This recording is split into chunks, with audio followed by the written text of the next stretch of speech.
I beat him in here. You're on the wrong side. You're getting slow in your old age. You're on the wrong side. No, I was waiting on you, man. I was waiting on you. I was trying to make my entrance. Oh, well. Oh, Do you need a theme song to enter to? no, I've thought about it. I can't come up with anything too interesting. Well, But I kind of feel like that's a loaded question coming from you. I mean, Mm. it is your special day. Okay, what do you got? Because you've been. Oh Lord. David's turning 50, can you believe it? He's leaving his job, no more hustle and fret. Click Shack is where you'll find his new path. With laser CNCs and 3D printers, he'll craft. From coding to printing, he's got it planned tight. No more 9 to 5, he's got the time to play. Here's to David, running the Click Shack. With Heck at his side, he's got a brand new truck. Lasers and printers, CNCs all around. Wishing him luck, let's raise a sound. Yeah, we'll leave it at that. You got way too much time on your hands. Oh, I did that in the past 10 minutes. I knew you were up to something when I came in the lobby a while ago because Yeah. you were way too still and quiet over there. Yeah, I was doing a quick Oh. listen to it. Mercy. My. But yeah, Well, you guys, didn't think I was going to sing for you, did you? well, I mean, I didn't know. I mean, you never know with you. Every time I watch one of your videos, it never fails. I get lasered onto something or at least heavily discussed. I don't know. Yeah, I saw that earlier. But yeah, it's been a busy day. I took off yesterday, went to my mom's house and kind of hung out, and they cooked some fish, and we just kind of sat around, talked to my mom, my sister, and a few other people, and got to meet a few folks as far as the business side of things that could potentially turn into a little collaboration. On my other channel, that was pretty cool. But mostly just hung out, relaxed, and spent time with my family, not the family that lives here, but my mom, my sister, and everybody. Yesterday and today, I have been working trying to get caught back up because the stove cover orders are still coming in. I mean, nothing has changed, even though we took a little mini vacation this past week and went down to Mobile Bay and kind of hung out at one of the motels that my retirement system owns. So we get like discounted rooms and stuff through the retirement system. Went down there and it was a really good discount. It was a little fancier than what I'm used to. Like had guys trying to park my truck and stuff, but we worked through it, had a good time, made it back for that. And of course, was it Friday? I had to get the yard work done. So I spent like all day on a lawnmower. And so I don't know if y'all have noticed, but like I'm a little red, like everywhere. It's been close to 90 here and then cutting the grass and stuff. So it's been basically catch up for the past few days. And then of course, tomorrow, I go back to work. But the good news is Friday, my latest robot is going to arrive and it's going to make my life much, much more pleasant. And it has nothing to do with the shop, but it is a robot. It does emit lasers and cut grass. So yeah, I've been looking at trying to get one of those guys to help me with the lawn care. And so I finally decided which one I was going to get, and I ordered it after 3 attempts. I finally realized that my debit card apparently has a limit lock on it, and you have to unlock it before you can place an order that exceeds a certain amount. And so it took me like 3 tries to finally get the thing to go through. But it's supposed to be here Friday, so I'll be having me a little helper around the house here, trying to come up with a name for it, but I wound up going with the EcoVac. Ordered it through Amazon because I prefer Amazon, but it's dual LiDAR. It doesn't use that RTK stuff. And so that's going to be this coming up week. I'm going to be getting ready for that thing to get here and get it started. So we'll see. We'll see how it works. But it claims it can do 3/4 of an acre in a charge, and so hopefully it can keep up because it's a lot of grass out there. Well, So we'll see. well, But yeah, that's about it. I mean, it's been pretty wild, pretty crazy. Getting geared up, almost down to an even 100. I didn't move the sign over here though. no, you didn't. Got the sign. People can't see it. Yeah. Well, you mentioned it got near 90 down this week. Yeah, we've been sitting on 90 for about the past week. How is it warmer up here? Well, I don't know. It It's- serves you right because you were like 50 last week. We've been it was hotter here in April than it has been this month so far. Well, it's So been flirting with. I mean, the real temp has been flirting with 100. Heat index is over 110. The humidity has just been ridiculous. It was up in the 80s for a bit, and so yeah, that's why I've been down here. it's even keeping the shop sealed up. I mean, obviously, I've been slacking on any air conditioning in there. The shop's at like 77, 70 degrees and about 60 humidity. oh, I don't want to hear it. It was 86 in here earlier. It's down to 82 now because the sun has went behind the trees. But yeah, it's been hot in here today. That's why my hair's all. No. I was in here earlier, just sweat dripping. It's been a while since I was sanding and dripping sweat on stuff. But I was having to like sand and be careful not to lean over the wood. So Well, if I was out there actively doing things, it would have been in the upper 80s in my shop in no time. So, I mean, I'm saying this went from a sealed, insulated, cooled space to that hot without anything going on out there.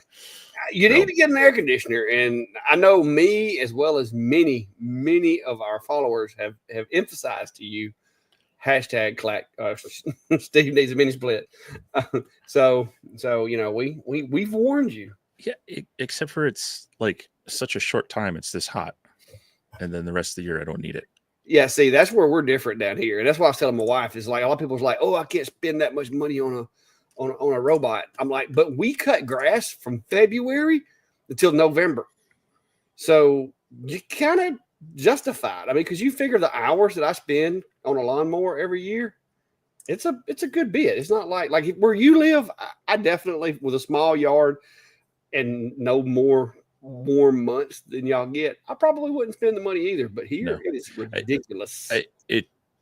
We've mowed 3 times. I've done it once.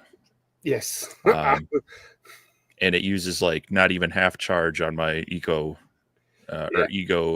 mower. So yeah, it's I don't know. It's I've been looking at it. I did pressure wash the shop this week because before it got crazy hot, I thought let's get this taken care of. And I do need to move my enclosed trailer to put some new tires on it, and that would help get things out of the way. But I don't know. I got to look at. I just got to look at a number of things, and so far, the ones I've found, while they will heat to a certain temperature, the reviews I see on them are like, yeah, they can, but so I'm not necessarily gaining that. So we'll see. We'll see how bad. I mean, some years it gets hot earlier, and I wish for it longer, but we're granted summer solstice was this week, and technically it's now officially calendar summer and whatnot, but I guarantee you in 6 to 8 weeks we'll be getting ready. Even Tuesday. I think Tuesday a high of 70. So is what it is. But anyway. There's the cake. Everybody was asking. Hope somebody got me an orange cake. My mom did that. She apparently snagged some of my imagery from the YouTube channel or Facebook or somewhere and edited it and had a cake made. So yes, there was a cake. I wasn't expecting it, but there was. So it was cool, I guess, but not something I was looking for. But for those of you that don't know, yes, I have lots of grass. That is the yard from this weekend. And this, of course, is a buggy load of sticks and stuff that I have to pick up. So this grass goes all the way up through here, all the way down that way. I mean, it's a lot of grass. And then I got this hill right here on the side. So these are areas that I'm a little concerned with any lawnmower. It's like any kind of robot lawnmower. Those little slopes right there. You know how my property is. I'm concerned that it can't do it, but everything I'm looking at, there's a really good chance it can at least significantly reduce the amount of grass that I have to cut. So, while it's doing that, I can do other stuff. Because here's a picture from Friday. That's the slope on the front yard. That is me after cutting all of that for several hours on my Kubota zero turn. And I will show y'all my lawnmower, but I know there's gonna be some negative comments made about my lawnmower. See, I'm concerned that in your advanced years now, if the robot can't do the slopes, you're risking injury there, buddy. Oh no, you just got to go straight up them and straight down them. You can't go sideways. Oh, I've seen the internet videos of those things. That's my little zero turn that I got. I didn't want a massive, like 70-something inch lawnmower because when I laid my yard out, everything's kind of planted with a 42-inch space between it because that's what size lawnmower we had. And so, but that's my zero turn. And as you can tell, it still has the rollover protection on it because as a law enforcement officer, I've seen enough. I don't want to take that off of there. So yeah. And that's another thing is I'm hoping that with this robot, it actually has programmable like approach angles. So I'm hoping that maybe I can lay out that area and set the approach angle to where it goes straight up the hill and straight down the hill and maybe get some of those hills. But Sure. I don't know. Like I said, it's going to be an experiment. There may be some lawn improvements needing to be done. But yeah, like I said, I feel confidently that it's at least going to help me get it done faster. Cool. So yeah, hopefully that works out well. And like you say,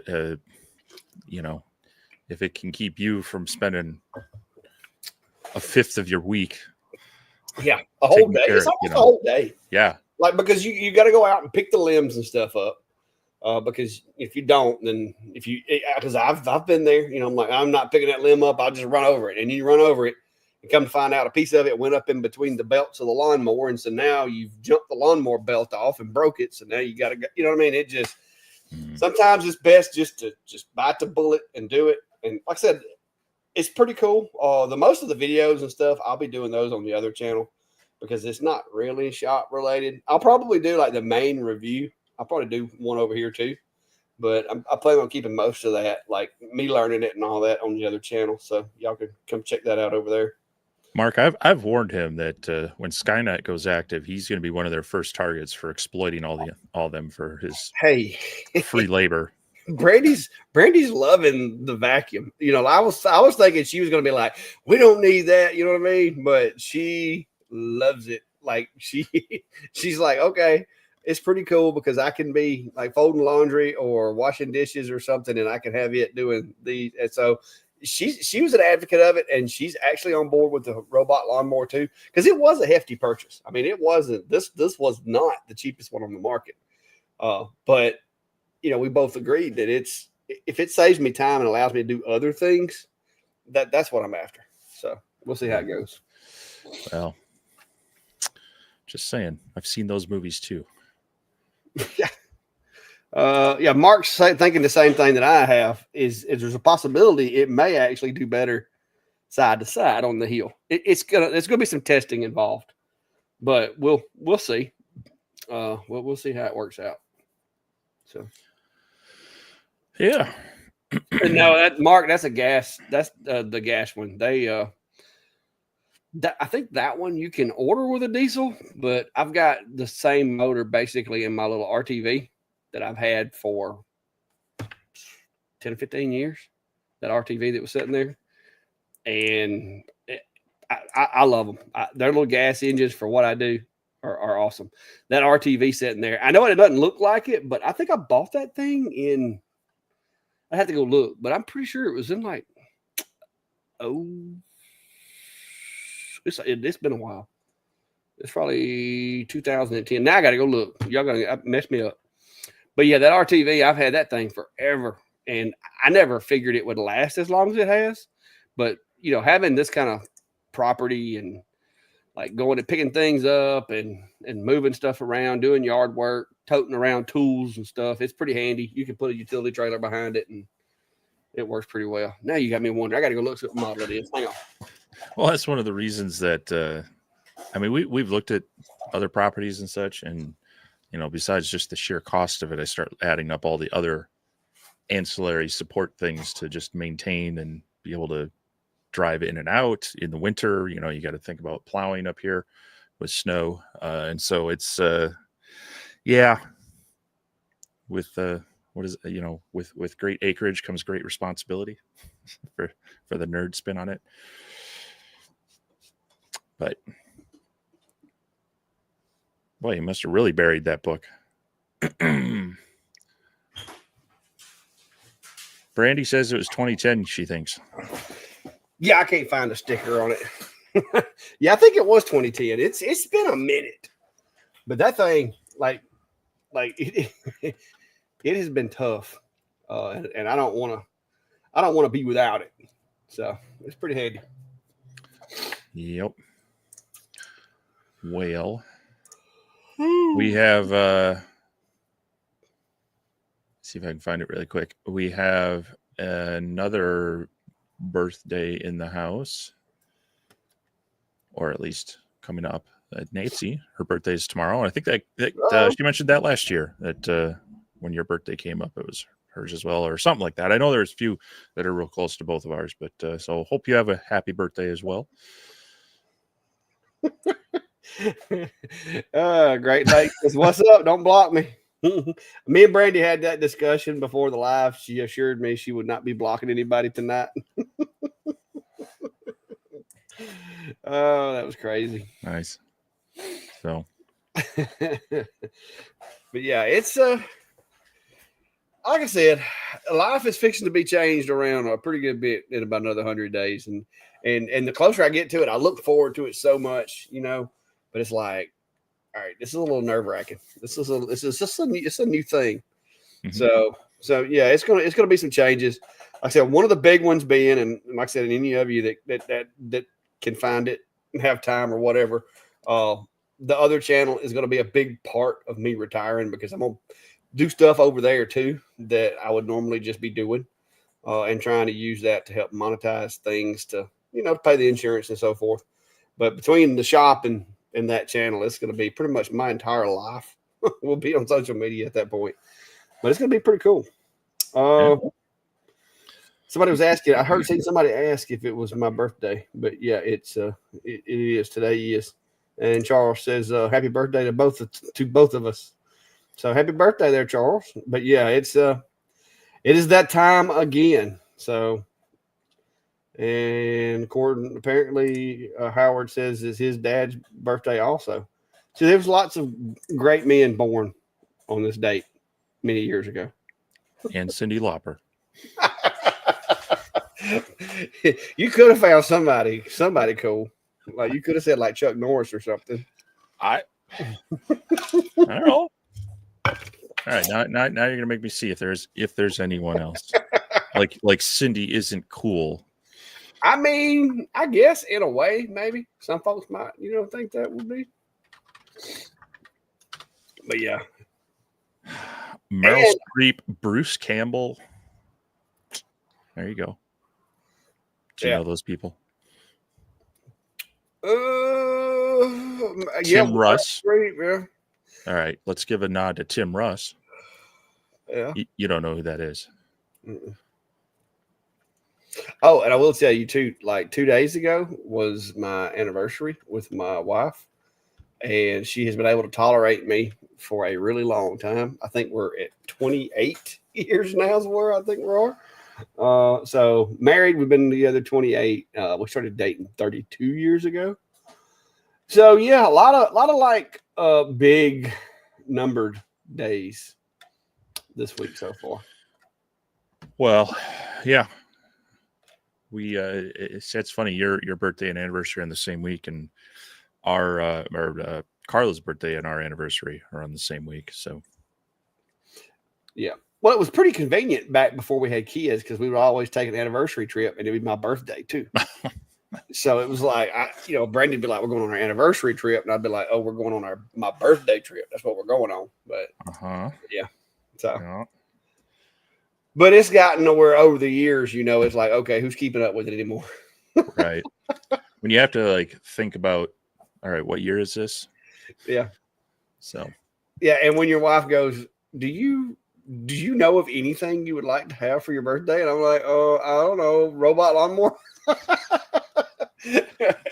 So I mean, I was like, but I'll buy it myself. You don't have to buy it for me. So yeah, we don't make big deals about too many of these, like Mother's Day, Father's Day, birthdays, such. We get things for each other at times and whatnot, but it just seems kind of arbitrary on those days. But yeah, so you had your vacation and such, but we both did some things in the shop, right? Oh yeah. One thing that I do want to mention too, and I just noticed she's in here. I was going to save it for later, but I know some of you may or may not be familiar with the Multicraft. I think his actual screen name was like Multicraft Neo, if I'm not mistaken. Apparently he passed away this week, and Jessica is his a daughter, I'm assuming. And so prayers for the family on that. I mean, I hate to hear that. She said that he was and I recognized the name when she emailed me and told me about it. That because I remember seeing comments. I think it was Multicraft Neo, I think was how he had his actual screen name worded. But it was pretty cool. I hate to hear that for anybody. But prayers for the family, and maybe things will go smoothly, and the family can get back to normal, because losing a parent, a father, because I've been there, done that, got the t-shirt. It's tough. My dad and I were close when I was younger, but as I got older, we got kind of distant because we didn't agree on a lot of things, and there was some statics between us, but it still leaves a big gaping hole when it does happen. So my prayers for you on that. Same here, and it's even though we don't get to see everybody, like we see you and I, but there's some of you who've been watching us for what, 2.5 years now. Yeah. And between this and the Facebook group and other things, you kind of get to know people, and so I always hate to hear when that happens. So condolences from all of us. So, but thanks for hopping in, Jessica, and letting us know, and we hope things go smoothly for you. Yeah, and like I said, I'm going to try. I think I emailed you back, Jessica, on that you emailed me about. But there's some things that they're wanting to do, and I'm going to try to help with that if I can. But time frame's kind of quick, so we'll see. Yep. So anyway, we generally talk about lasers and robots. It's been a bit of a rabbit hole, I did put it in the thumbnail. That was my birthday, so we got rabbit hole on that one. We do a little bit of that, but yeah. So the big thing that came out this week that both you and I put some videos out on was the We Create Lumos. I'm saying that right. It's a portable Galvo style laser, 10 watt blue diode and a 3 watt IR. And so that was kind of the latest thing under the green carpet or green shroud for Clack. But yeah, it's we both have videos out on that. It was kind of interesting to test on that. I've been doing a lot of testing on portable type lasers and looking at things from craft fair or on-site engraving. This definitely would be an option. The couple things that we didn't find out about until the live stream they did the night before was light burn support.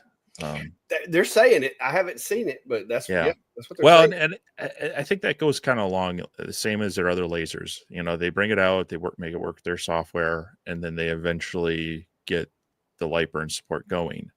And I think for us and a lot of people, that's kind of I'm not gonna say a deal breaker, because there are certain ones that, you know, I'll still use without that, but it makes it a lot harder to get on board with, you know, all right, this is going to be my go-to for XYZ, when it's when you got to, you know, look at some of your existing stuff, export it, import it, things like that. So so anyway, a couple of interesting attachments that they are offering with it. I only got the weird cone thing. And so that attaches to it similar to like the laser pecker, and then you can kind of handhold the thing. My issue with that is it you got to hold it still, and that cone has no like anti-slip things on the bottom of it. So holding it still for that long as it's going to take an engraving, I just don't see it being used that way. But Clack there has one of the sliders. They also have it's actually the same one. it does it both. This one converts, and you bolt the rotary onto it, because that was what was throwing me. I see.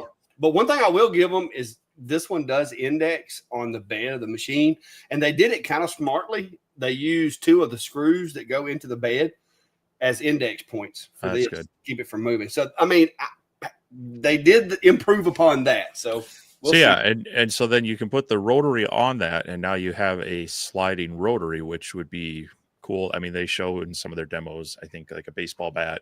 And so that's definitely something that's a bit unique about it. Yeah, I do like that chuck head on there. I haven't actually tested it on too many things, because I got that part, but I got it like a couple days before the thing launched, so I haven't really been able to use it. Yeah, that's kind of cool, because it's made to go inside the tumbler instead of outside the tumbler. So, I mean, I'm curious to use this, but it literally showed up like, what was it, the day I got back from vacation. I had already recorded my video, had it uploaded and ready to go, and was just waiting on the 20th to release the video. And then this shows up, and I'm like, I am not fixing to try to redo that whole video to include that. And so I emailed them, and I'm like, hey, you know, didn't make it in time, so I'll do another video to, you know, for the attachments. Because like you said, if that sliding rotary works, that's going to be pretty cool. That's going to be pretty neat. The way that it goes together, though, and it took me a minute to figure it out, because I was just kind of looking at it, is you take that plate off of that slider, and then this bolts to like the side of the slider with a little bracket, and it slides back and forth. So it's definitely some potential for some different types of engraving. I haven't put it to work yet to see how well it works, but in principle, it sounds like a good idea. Yeah. So, anyway, our initial videos are out there on kind of the base unit. Something to go check out and see what you think. There are some concerns we both had with it. I mean, for me, I had the flame detection going off more on non-flammable items than in any of the wood or leather or things like that. I figured out why too, by the way, on that. Okay. It does it based on temperature. It's not really reflecting. It's not picking up the flame as much as it is an increase in temperature. So if it's a non-cuttable material, naturally it's just going to absorb the heat. Yeah. So, well, interesting. Oh, well, the frustration is it's on low, and you can't permanently disable it. It keeps re-enabling every job. So I don't know if that's a feature or a bug. But yeah, they got to work on that, because I was trying to do a slate tile, and I was trying to do a aluminum business card, and that, it just pauses it, and you could restart it, but it would, and then I would have to sit there. Yeah, and especially I don't know if they've got it to where it automatically disables that during the color metal engraving or not, but if it's doing it by heat, by temperature, it just going to trigger on that too. So I'm kind of curious, but I did during their live the other day, they explained that it was doing it not based on a flame, but based on temperature variation. So I'm guessing it has some kind of little infrared sensor in there. Yeah. Well, things are going to need to work out on that. So, I mean, they have a Kickstarter going for it right now, and I believe it's going to be a while before units ship. So they do have some time to improve it. So we'll see. I am getting a little frustrated with some of their overhyped marketing. You know, they're comparing it to MOPAs with the color, and they keep talking about their beam focus being like 6 times better than the 2-watt IR with their 3-watt IR. And I mean, my opinion is even a 20-watt, you're going to be marking any deep engraving. Even 20 watts not enough. And so to say a 3-watt IR is so much better than a 2-watt IR, like in what metric? Yeah, I mean, so anyway, I the machine has some good points to it, but I think I'm getting more and more frustrated with the marketing hype that's going around a lot of these machines. You know, anytime someone comes out with something that says world's first, I'm like, I don't care. Make it the world's best. yeah. You know, First ain't always best. yeah.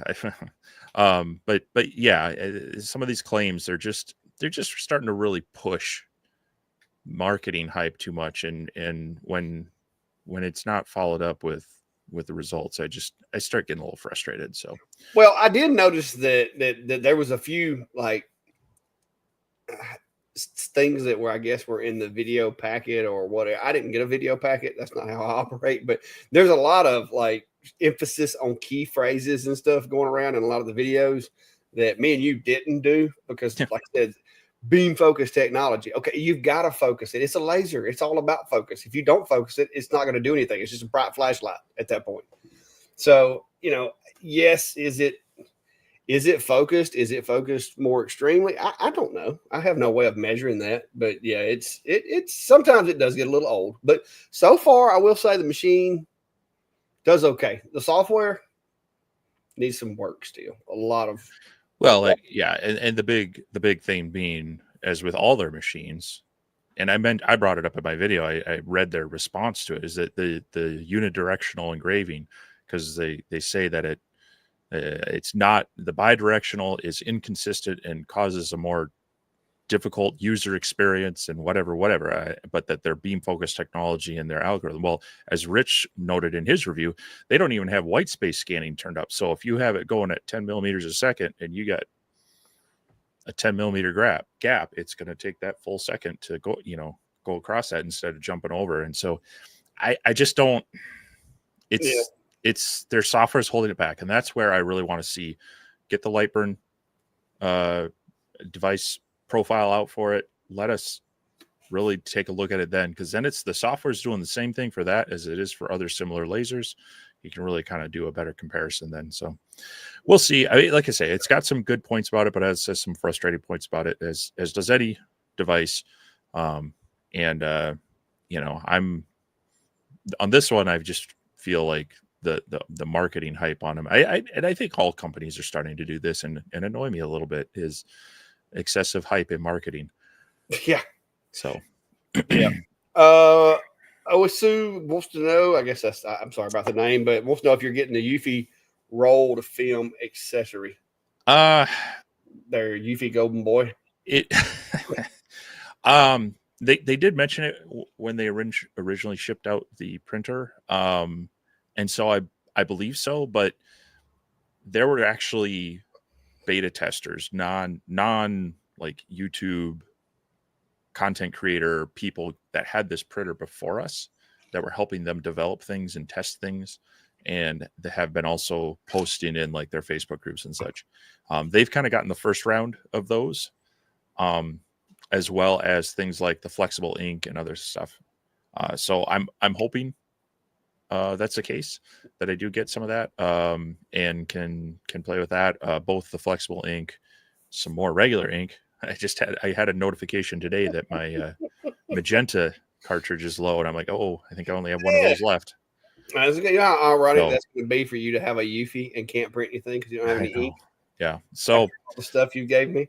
So we're I'm hopeful, but yeah, they sent the first round out, I think, just a little over a week ago. Those people got it mid to late week and really couldn't release anything, I think, until yesterday on some of that stuff. So Justin over at Bittner Built, he kind of got one of those early ones and did put a video out on it.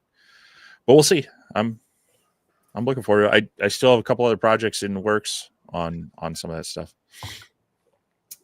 Yeah. Joe says that Rich said he disabled the flame detection in the software in his video. And yes, you can do that, but I experienced the same thing Steve is talking about.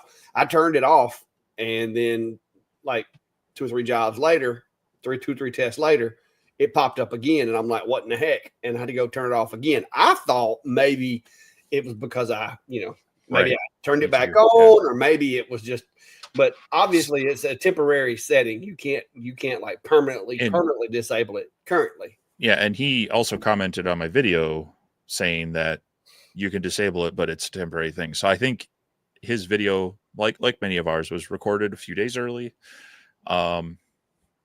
And now we're finding out. And another thing too is sometimes you record your video, things are working like they're supposed to, and then they send out an update or a firmware update or software update, things, and the next day what you said in your video is no longer true because they changed something in the machine. I had that with a couple of the We Create machines. Yep. I said it does this and it does it well, and then like 2 days later they dropped out a software update and it didn't do it no more. And it's like, and everybody's like, oh, you said it did this. Well, it did. That's why in my video I specified which firmware and which software version I was running, because I have had that happen with the We Create before, telling people that, it does this and it'll do that. And then like 2 months later, they're like, it doesn't do it anymore. Because if you remember when the first We Create machine came out, it did bidirectional. And then it was like the first patch they sent out, it killed it, because you had messaged me like, how did you get yours to do that? And then I realized that there was a firmware update that I hadn't installed. And so after that, there was no more bidirectional engraving with that machine. Yeah. So yeah, it's. I wish they'd have done a little more of the R&D on the front end instead of the back end, because it is frustrating sometimes when you're trying and we've run into that a number of times where you get these preview units and then things change for better or worse, and so it's a little frustrating, especially since neither you or I like to be marketing people. We like to educate and inform people about here's what it can and can't do, and here's how it went, and then we'd like that to be accurate. The way to tell what machines I like and which machines I don't like is just look around my shop. That's all you got to do. Just look around the shop and see what is still here. Because typically speaking, there are some machines that, even though, and I'm not saying they're bad machines, but some machines I just don't like. I just don't like the way they work. Other people love them. I got a friend of mine, like, he's biting at the bit right now to get his hands on this We Create machine because he's got 2 others, and he's like, I like them. But that's all he's ever known. He got the We Create, started with the We Create Make It software, and he's just never had a need to go into Lightburn. Like, he makes cutting boards and sells them at his wife's hair salon, and he's accomplishing his goal with the machine. And he's like, I don't really care to have anything more complicated. And so that to me is who's going to be buying this machine mostly, are people like him. And I'm not saying that's a bad thing. I mean, some folks don't like power windows and stuff like that. Some folks do. Some folks don't like air conditioning. It's a matter of preference. And I'm not going to sit here and say that, oh, it's terrible because it doesn't do this, or terrible because it doesn't do that, because everybody's situation is different. So, yeah. Yep. But Radu says you didn't get the Eufy printer, but went and bought a Eufy vacuum. That's right. But now, in my defense, I wanted one that had LiDAR. I'm big on LiDAR, guys, because LiDAR is one of those things that it's just now starting to get into the commercial, like the consumer end products. But it's been in like, military equipment. It's been in like some of the law enforcement, the mapping software that we use in law enforcement and stuff like that. It's been in those things, in those spaces before. The thing that I like about it with robots is it's not like GPS or any kind of like visual connection to the internet or nothing like that. With LiDAR latency, like if you have an internet connection that's a little slow, LiDAR is going to prevent that from really being a big issue because it's getting real-time data as opposed to GPS. I mean, any little bit of latency somewhere can cause some variances. So I like it. That little vacuum is Brandy's loved the thing. And if I can get a lawnmower to perform as well as that little vacuum has, I'll be good. Well, and yeah, they've been around a while. They're a subsidiary of Anchor, if you're familiar with them as well. They make a lot of good power products and battery type things. Although they did have a current recall on a small battery unit, but they're taking care of it. I actually have one of them. This is a company that I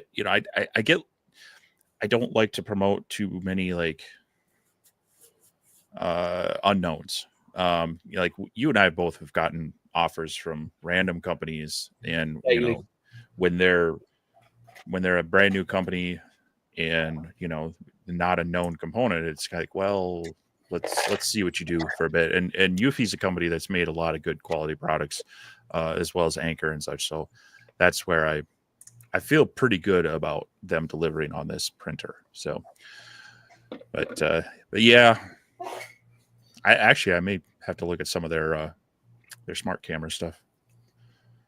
Yeah, they have some, but I'm gonna be honest with you, my Oreo Link stuff, you can't beat it. Well, I got plenty of them.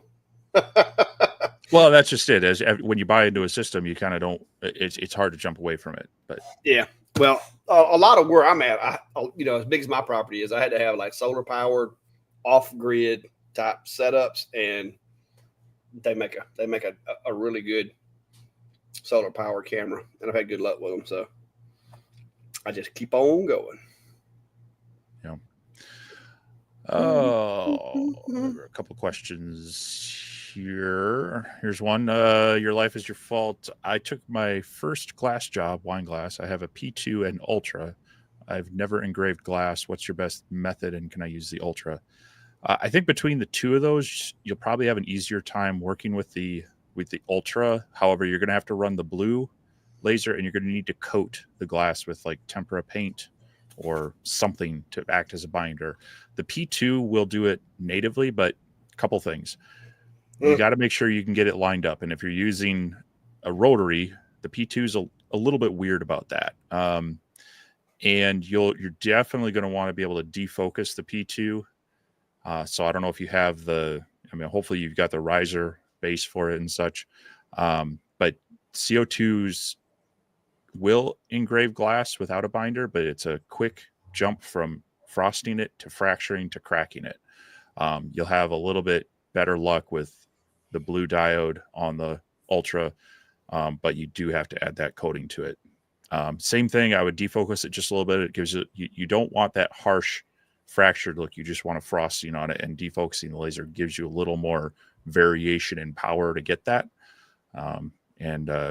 So those are the couple of things I'd look at. If you kind of want some general stuff on using a blue diode laser, both of us have videos on there. I have one specifically with the S1 doing flat panes of glass and how I've done it. That might help you out. Otherwise, I know David's got some videos on engraving glass as well, like mirrors and other things. So, well, I think I actually have a video on doing glass on the F1. I'll have to look and see here. But yeah, out of those two machines, if it were me, I've got both machines. I've got the P2 and the F1 Ultra. I would do it with the F1 Ultra. I'm just gonna be honest. I cannot stand the P2 for doing the rotary stuff. Rotary stuff. Yeah. Yes, it's just it just wasn't made for it, and it's a little bit different. Okay, maybe it's the coffee mugs I did on the Ultra. Same process, different material. But so my tip would be if you've got a Dollar Tree near you, they've got 5x7 picture frames for like $1.25, and you get a nice piece of glass. grab one of those, do your testing on that to at least get in the ballpark of where you're getting for your frosted look. All glass is going to be slightly different, but it'll get you kind of into that power and speed setting that's going to be close enough for you on your wine glasses. That's probably about the cheapest way to do any testing is find. I found those I think they're 5x7 or 8x6 picture frames with actual glass panels in them that you can take out and do your testing on. So, but that's unfortunately it's going to be hard to do it without any testing. But take a look at that and take a look at our videos, and you'll get in the ballpark of that. Yeah, I do have another video on doing glass, but it's with the S1 also. Yeah. So yeah. I've had other people. I even had someone ask me about glass with the Weekray Lumos. So I might have to do that. Now IR, it's kind of a no-go, or even a straight fiber, not good in glass. UV, good. CO2, yes. Diode with a binder, yes. But fiber and IR, not so much. So. Yeah, the blue laser, the biscuit. Are you wanting out over there or what? So Ryan's asking if I saw Uncle Jesse doing the Eufy prints on 3D printed comic book covers, and I saw the video. I noticed the video. I haven't watched the video, but yeah, he had posted a little bit about it, and it's actually a really good idea. So like on a flat surface like that, his premise was saving the ink that you would build up in the UV printer by using his standard, FDM, making the sheet, making the 3D layers all on there, and then lining that up on the UV printer just to lay down the ink onto the raised surfaces. And it looked from his previews like it came out pretty cool. I'll have to actually watch the video, but that's a pretty cool idea. And Uncle Jesse, if you're into 3D printing and you're not following him, you should. He does some pretty cool things, and seems to be pretty honest with his work. So definitely something I'm hoping to check out here in the next few days.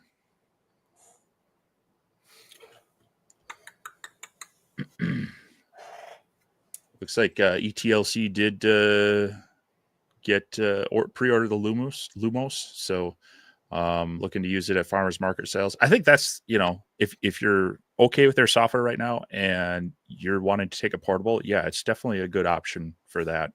I was a little disappointed that I think they have just a slightly larger overall working area than the F1. So the same jigs won't work in it. You'll have to get slightly larger little frame there, but definitely look into creating some jigs for your stuff when you're there, and that'll make it a lot easier.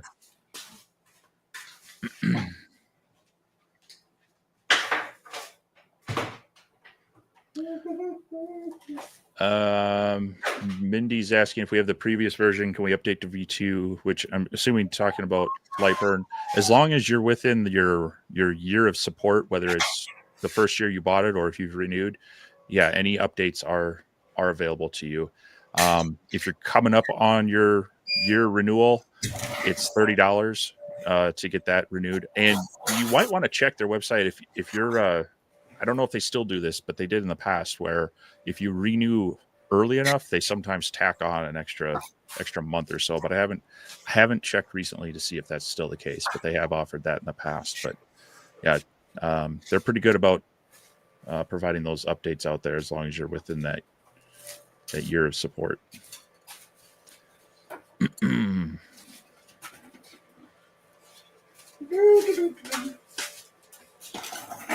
Yeah, Joe, I know he said in his video he disabled the flame detection, but I'll have to follow up with him to see if he found a way to permanently disable it, because we were both running into that issue where we'd turn it off and it would turn back on. So find out in a minute. And you said his Owisu. You said you said it right. I probably just butchered it. Or we can just call him Wes. So just remember that.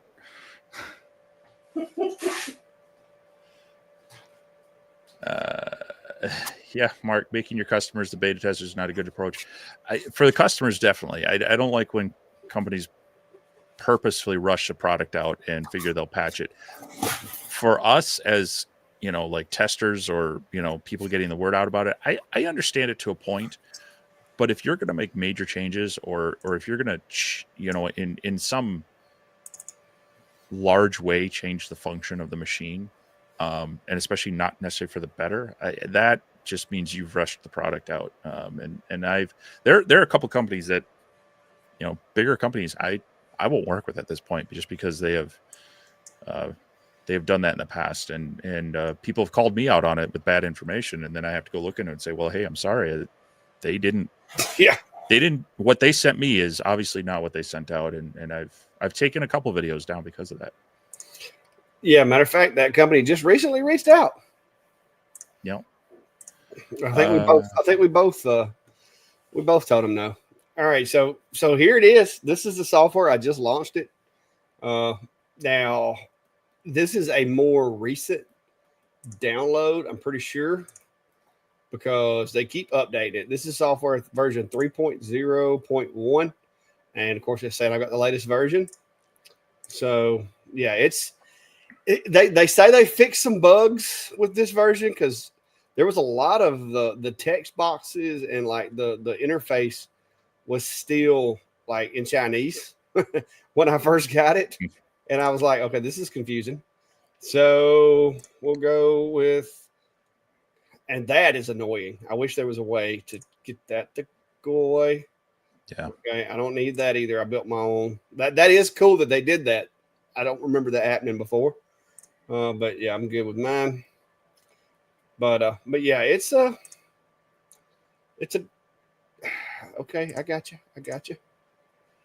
It's made for beginners, as you can tell. There's a lot of these little pop-up windows. Not that they're a bad thing, but there's the work area. Now, the one thing that I have noticed, and while we're playing around, let me grab some material.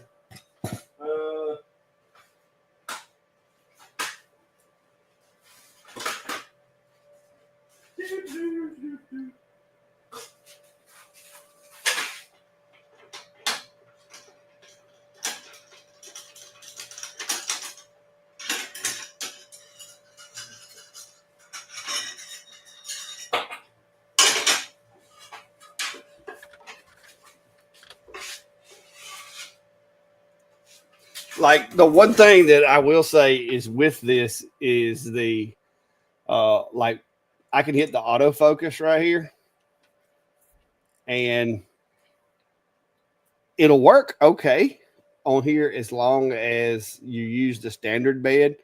But when you put the material in there, like see it says 6.2 millimeters if I use autofocus. You can see in the picture the two dots are on top of each other as they should be. This is some like 4-point-something millimeter wood. But if I go in here and why am I go to blue light? You got to go to blue light to get your material correct also. So if I go in here and I go to, let's say some 5 millimeter walnut, right? All right. Pay attention to right here. It's already, since I've autofocused, it's already changed the thickness of my material just by me messing around over here. So if I click 5 millimeter material, it's going to go ahead and focus to 5 millimeters. All right. And that biscuit, will you please, bro? He is over there trying to climb through the hole. So it's automatically putting the thickness in there as 5 millimeter. And that works great until, let me let this dog in before you get stuck in that hole.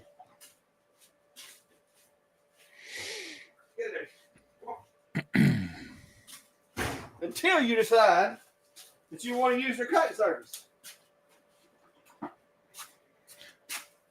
Well, so all you got to do is make sure autofocus is your last step. Yes, but you got to make sure you do that.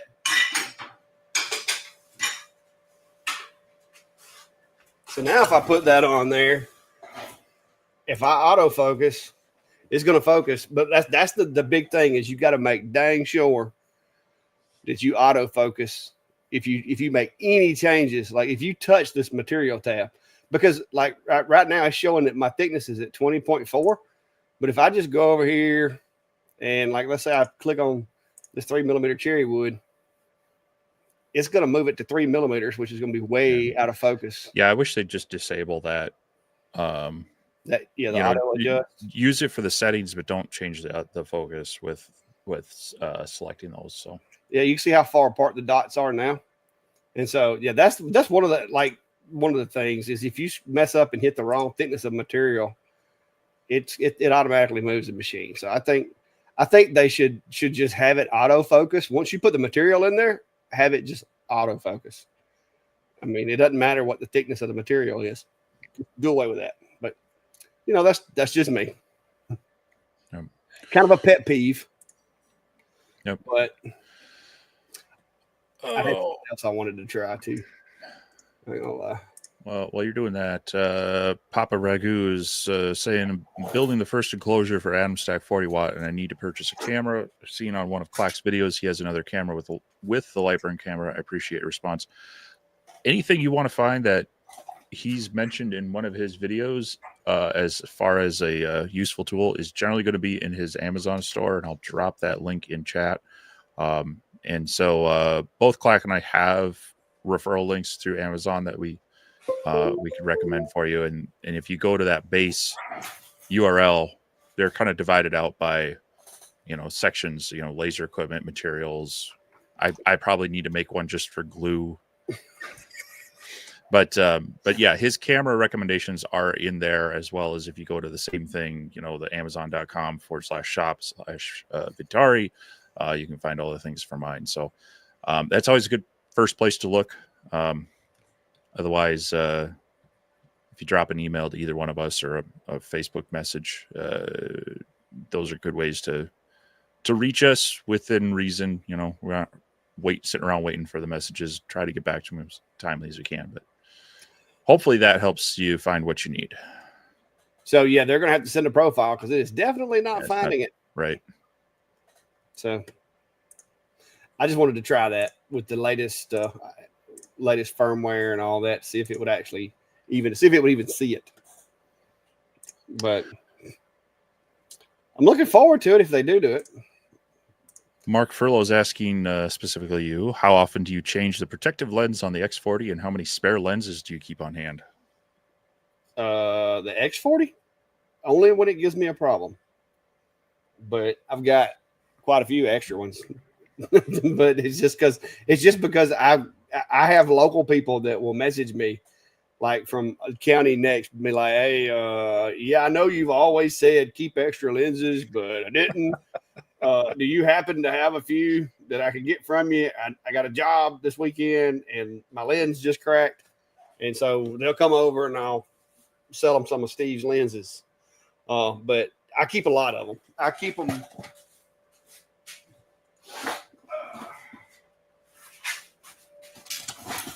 I keep them in a little box right here. And typically what I do is I have these. A lot of times when you get replacement lenses, they come in these little containers. And so I'll have see that one's either been, no, that hadn't been replaced. I can see it, but I'll keep clean ones, new ones, or either I'll have some that are already popped in here. And once I get to where I'm getting low on them, I'll just sit down one day and I'll go through and take some of Steve's glass and replace the glass in the lenses. So I've got that's a little different one because I have multiple different machines. Like that one's got a little, you can see there's a little wear on that one, but I'll just sit down one day and I'll go through here and re-lens them. A lot of times I'll put them on one of the fiber lasers and clean them because you can you can just run a polishing pass with a fiber laser and you can shine this up, make it look like a new one. I'll even take sometimes and put text on here that says rebuilt, which I'm surprised one of these doesn't say that, but I've either gave them away or I'm running them on my machines one. But I'll put, I hadn't got one together on it, but I'll put text on there to let me know that it's been rebuilt. But for the most part, as long as it's not giving me any trouble when I do my cleaning, sometimes if there's a discoloration, I'll go ahead and swap it out. But for the most part, as long as I don't see a crack, I'm okay. The way that you'll know is one, you're gonna observe it when you're cleaning your laser. You're gonna be like, oh, that doesn't look right. It's got like a little chip in the middle of it, or there's this really obvious circle on the glass.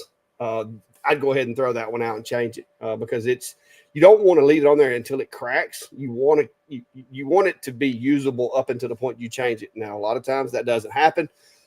You'll be like me. You'll get in a hurry trying to get through with a job and skip a cleaning because you're like, it's probably okay. And you'll skip a cleaning. And the next thing you know, you're trying to cut and it's just burning the crap out of the wood. And that's when I'll look in there and be like, oh no, either my air assist has quit or I've cracked the lens, because that's what it looks like. It looks like the air assist went off and everything just starts charring. But what it is actually most of the time is that lens has cracked, and that crack's acting like a prism, and that light will just it'll just roast everything but cut nothing.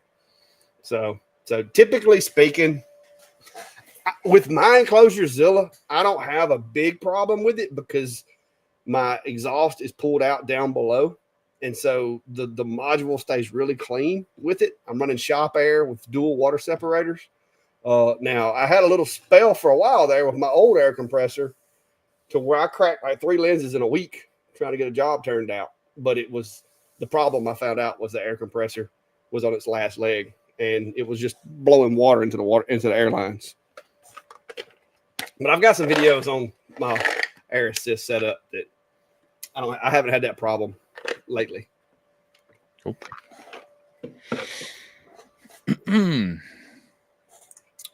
wanted to check to see if there was a firmware update for that thing too. I forgot to do it. Let me go look at that.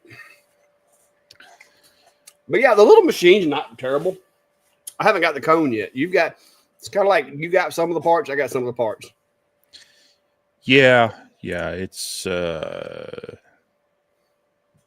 been random odd stuff just showing up. So we got Brett saying happy birthday, Clack. Brett was joining us last week for the show. So if you missed that, definitely go back and rewatch that. It was great chatting with him and kind of how he runs a similar business here. He's got his wife who does it full time. He jumps in more evenings and weekends, and he does kind of the YouTube side and some of the specialty glass stuff. And so check out his channel. Check out our stream from last week if you want to get to know more about him. It was great having him on, and he makes some good content as well. Huh. Trying to check for a firmware update. Just tell me to connect the laser head. Did you bump it wrong? It's like it is connected. I'm gonna switch to USB since I got a cable connected. See if that's what it means. Mark's asking, do you know if the laser pecker behaves differently in that instance, focusing when putting in the material thickness? I don't recall that being an issue, but I used their app. I don't recall that being an issue. Yeah, no, I don't recall theirs changing the focus distance when you drop in any material stuff. So yeah, I don't think the material affected the head, and that's the thing that they've got is they've got the material thickness is dictating head movement. Which if you autofocused it on the material in the beginning, I get, but there again, if you autofocused it, was there material there, or were you just focusing to the bed? I mean, there's a lot of variables, so I don't think that's I think that, like you said, I think that step needs to be taken out of there. I don't think it needs to be automatically adjusting it. I think you need to, if anything, just have a little pop-up going, hey, hit autofocus. And then when you hit autofocus, it focuses it to the correct height, and you're good to go. So I think that's what we're going to end up seeing is that thickness is going to quit dictating the movement of the machine. Yeah. Well, and especially since most of those were engraving settings, I know they also had some cut settings, but those they're still tweaking. Yeah, it really shouldn't matter as much. So I hope they just remove that. But Wes has got another question saying limited time between kids and work, but trying to familiarize himself with the new Genmitsu Ultra. Do you ever set the surface in V-carve to the bed? How does that change your tool path? So you can do that, and I do. if I absolutely want to make sure I don't punch through my spoil board or the bottom of the material, or maybe I just want to kiss the spoil board, I will zero off the spoil board. But you want to set that up in your job preferences first. If you go to change it afterwards, VCarve will actually tell you, hey, we got to recalculate your tool paths, and it'll pretty much do that automatically. But then you just need to remember to then on your machine zero off the tool bed. It's a good way to not dig into your spoil board because it'll know absolutely don't go deeper than that. So the reason not to would be if you have an uneven top surface and you don't want to go too far in on your first pass, then you would want to key off the high point of the top of your material. But if you got a good setup and you're sure about everything, it's your personal preference to a degree.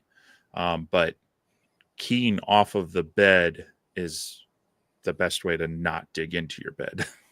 Yeah, if you're the two times that I can think of that you would probably want to do it for sure would be if you had, like, say you had some rough cut lumber that maybe wasn't, it's not the same thickness all the way through.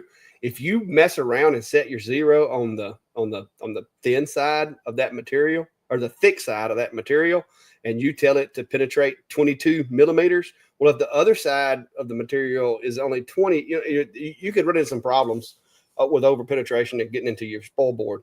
The only other benefit that I could see is if you prefer onion peel over tabs, doing it off of the spoil board would be a benefit because you would know, okay, I'm just going to leave a 0.5 millimeter onion peel so that I don't have to use tabs on this job. And you could stop, and just basically the whole job would have that 0.5 millimeter thin piece of material in the cut, and it wouldn't require you to use tabs. Now, depending on the material you're cutting, sometimes it's better and cleaner to go all the way through and into the spoil board to avoid tear out or chip in or anything like that. Like some of these veneered plywoods, if you don't like press through into the spoil board, you're going to have an issue. And when I do that, I like to use a piece of MDF as well. Because that's your sacrificial spoil board, so you don't have to resurface your other one as often.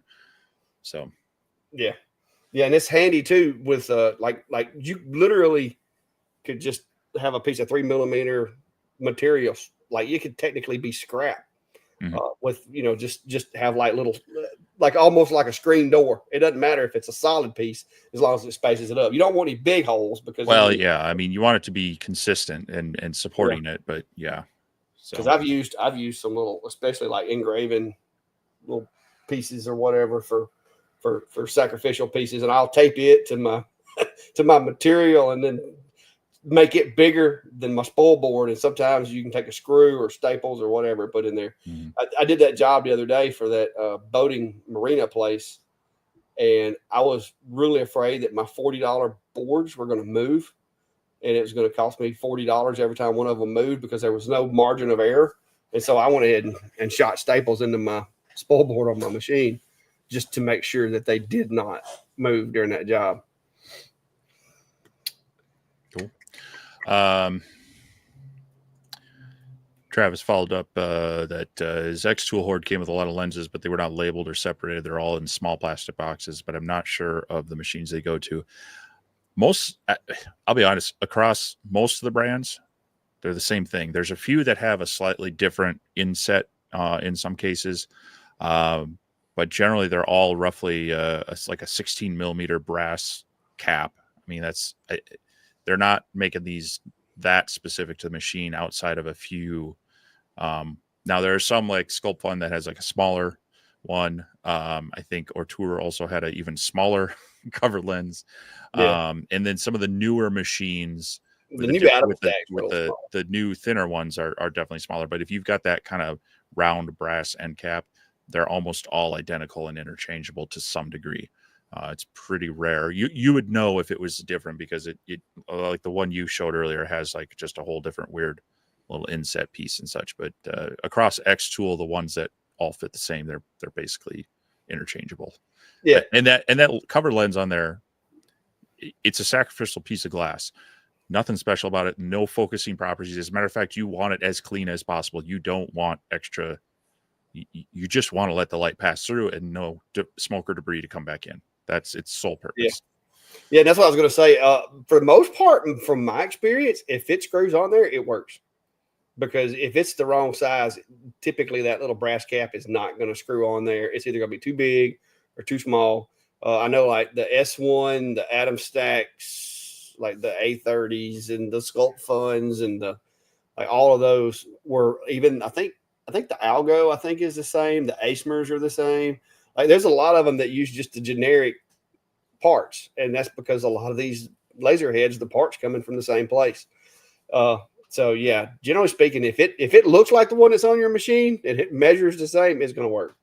Like Steve said, it's just a clear lens. Sometimes they have coatings on them and stuff like that. But from my experience, it doesn't matter if it's coated or not, especially when you start paying $30 for one lens because it's coated versus $30 for like 12. You know what I mean? It's just a lot more economical, in my opinion, to just go with the cheaper ones. And, you know, I rebuild mine. Like I said, Steve sells the lenses. I just reuse the brass pieces that goes on there. Yeah. And it's worked for me really well. Like I said, I haven't had any go bad. Like I said, I've had a few issues with water in my air assist, which you do not want. But that was no fault to the glass. But that glass does tend to get a little warm when it's running, because if it's got any dirt whatsoever on it, it's going to heat up. And if you spit a little water on there while it's hot, it's going to split. It's going to happen. Yep. I've had that. You learned the lesson on your cover lenses. I learned the lesson on my CO2 lenses when I switched over to compressed air, going, it put some water through there. Yeah. And that's a more expensive lens to replace. But yeah, that's why, like I said, I've got dual water separators on my stuff now. I got one pre-relay and one after the relay, because there's something about that pressure change between the regulator and the actual machine where it changes those pressures that affects the humidity and the condensation inside there. But since I've been running duals, I haven't had a problem. But the cool thing is I really haven't been having any water in the enclosures. All the water is caught on the outside of the enclosures, which is, you know, is good. But like I said, I fixed a problem that shouldn't have existed when I put the second water separator in there, because my air compressor was going bad. And I just didn't realize then that was the problem. Sure.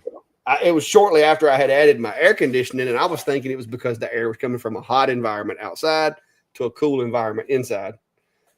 But come find out it was the air conditioner or the air compressor dying. Yeah. Lori says, happy birthday, Clack. Sorry, late. They're having storm warnings again in Minnesota, North Dakota. Yeah, northern Minnesota. I mean, you guys got hit pretty bad. I've got some colleagues up around Bemidji that they were hit with the derecho. They said Category 3 hurricane style winds up there. Some pretty nasty stuff up there. And my colleagues up at the both the university and the college up there not having a lot of fun right now. Lack of power and some blown out window. Photos of computer labs just blasted by this. So it's. I hope you guys are all okay up there, and that lets up. Yeah, Marcy has been really happy with the IKEA. The air assist has really kept the cover lens clean for a very long time. Yes, if you run air assist all the time, it is going to extend the life of that lens, no doubt about it. And the better your exhaust in your machine works, it's going to extend time between having to clean the cooling fins and all that on the machine. It's also going to reduce, the exposure to the lens. It's just like we preach all the time: get the dirty, dusty vapors and stuff like that out of the enclosure and keep air flowing through there, and it will definitely make them last a lot longer. Because I'm the world's worst about stretching between my cleanings. Like I'll push them to the limit. Sometimes I shouldn't push them as hard as I do, but when jobs come in, sometimes it's like, okay, let's get this done. Now it's going to bite me eventually, probably one day, but and like I said, I've had some issues, but these things are workhorses if you set them up right and run them right. Well, I think it's safer to do that with a diode. Heat's the biggest thing for them. That is going to cause that issue. And we've talked about this in the past. I mean, you drive it harder, but you get the job done faster versus driving it slower and taking twice as long. You're still putting an X amount of wear on it, as long as it's not excessive, getting seriously overheated. That's where, or seriously dirty to where the cooling is that ineffective. I think the cumulative effect is going to be similar in most of those cases. So, yeah, it's like that's hard to see in there right now. But yeah, that module, you can see the back of that module is a little dusty. But I've been running stove covers all day today, and so what I'll do is when I get a slow day, I'll take a minute to take that module and clean it and go in and check the lens and wipe the rails down with a little machine oil and a rag, and it'll be back ready to go. Now, I don't care if it's dusty and dirty in there. I don't care. As long as the operating parts, are free of debris, I'm good with it. Yeah. Because it's going to get right back dirty. There's 6 stove covers I did today, and I engraved all 6 of them on this machine. And that's why when people ask me, like, if you only had one machine in your shop, which one would it be? It's this one. Because, it helped me make $600 today doing stove covers. Yeah, when you find your bread and butter product that just kind of keeps things coming in, I mean, that's where you're going to go with that type of question, and that's going to be a different product for a lot of people. Oh, yeah. So it's a fun question to ask, but it really kind of comes back to each individual person as to, well, what really drives your shop? What's the thing you do the most? So. Because all I got to do now is put the finish on them, handles, and sticky feet, and that's a $600 invoice right there. So very nice. Yeah. Nice. Yeah. That's what pays the power bill, guys. And soon it will be paying the insurance bill. Yeah. Jeffrey Lapierre says just redid their vending system with only 3 extra trips to the hardware store. Unfortunately, it's an hour drive to the store. Yeah, I'm glad that I have multiple hardware stores in town. I don't have Lowe's, so and that's why I don't do a lot with their material. It's kind of like you. It's almost an hour drive to go there, but I've got our Menards, our Home Depot. I've got Fleet Farm, Tractor Supply. All of these here in town that. It's a 15-20 minute drive across town, but that's how it goes with any good project. Make your list and buy all the things, and then come back 3 more times throughout the day to find the things you bought the wrong parts forgot. Polanco Precision Engraving is saying happy birthday from Oregon. It's my son's birthday also. I'm telling you, there's a lot of good people got a birthday today.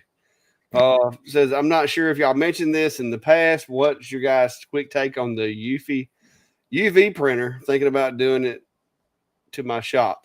Well, my take's pretty simple. Steve gets all the cool toys. Eufy does not like me for some reason. And so they sent one to everybody but me. So I can tell you absolutely nothing about the Eufy, but I'll let Steve. I'm sure you could say a lot about it. You've heard about it endlessly the past few weeks. I can't speak to it directly, though. I've heard a lot about it because, all of y'all got one but me. So, yeah. Am I a little salty about that? Maybe. But well, right back there. I see you, golden boy. Got it all lit up. Yeah. So I do have a couple of videos out on it, and I'm working on some additional projects. I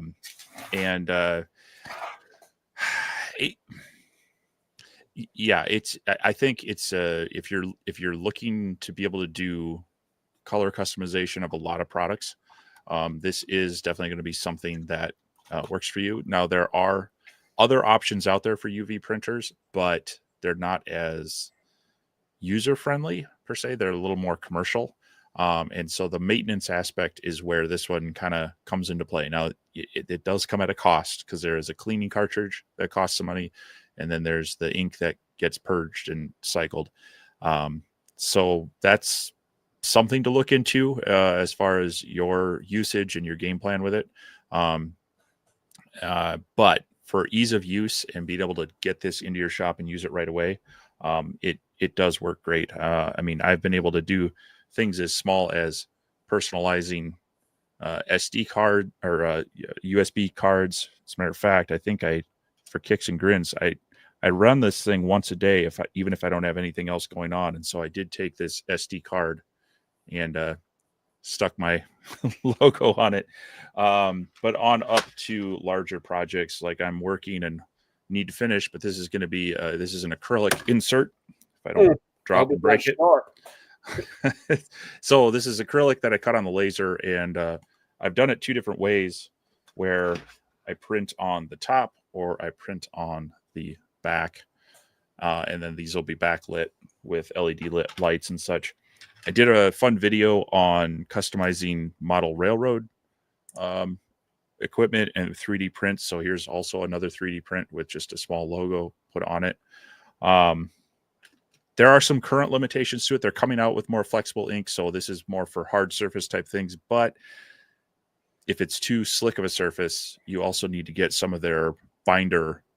They have like these wipes that you put on that adds kind of like a binder to like stainless steel or glass that's supposed to make it adhere better to those. So it's kind of the printer is a little less expensive than some of the more commercial UV printers. The ink costs a little bit more, but the printer also is going to go into kind of a self-maintenance cycle. So if you don't use it within 24 to 72 hours, depending on where they land on their maintenance cycles, it will automatically purge the lines and replace that with kind of this moisturizing fluid in the cleaning tank to help you from destroying your print head by lack of use. So, but I've been really fortunate to have it and be able to use it. I already have customers asking me, hey, can we do some cool ceramic coasters and such? And I'm like, as soon as I can readily get the ink, yes, I'll talk about some quotes with some of them. So there's definitely some interest that's going to expand what I'm doing for people. But that's that's something that you got to kind of figure out on your business and your workflow. So, but if you want, check out my channel, check out a couple of the videos I have out on it. I'll get this video out as well as hopefully some others in the next little while. But at the price and with the number of the bonus things, they've met a lot of their stretch goals. It is, if you are fairly certain you want one of these, this is a good time to kind of reserve one and get in line for it. Oh, all right. Terry, they are a insurance nightmare. Well, no. The way I look at stove covers equates to about $30,000 a year for the Clack Shack minus cost. So, yeah, this is what they are. This is them right here. I partner with a local housing company, and everyone who purchases a manufactured home from them gets one of the stove cover things or a cutting board or both. And so this company orders a whole bunch of these things from me, typically around 5 a week.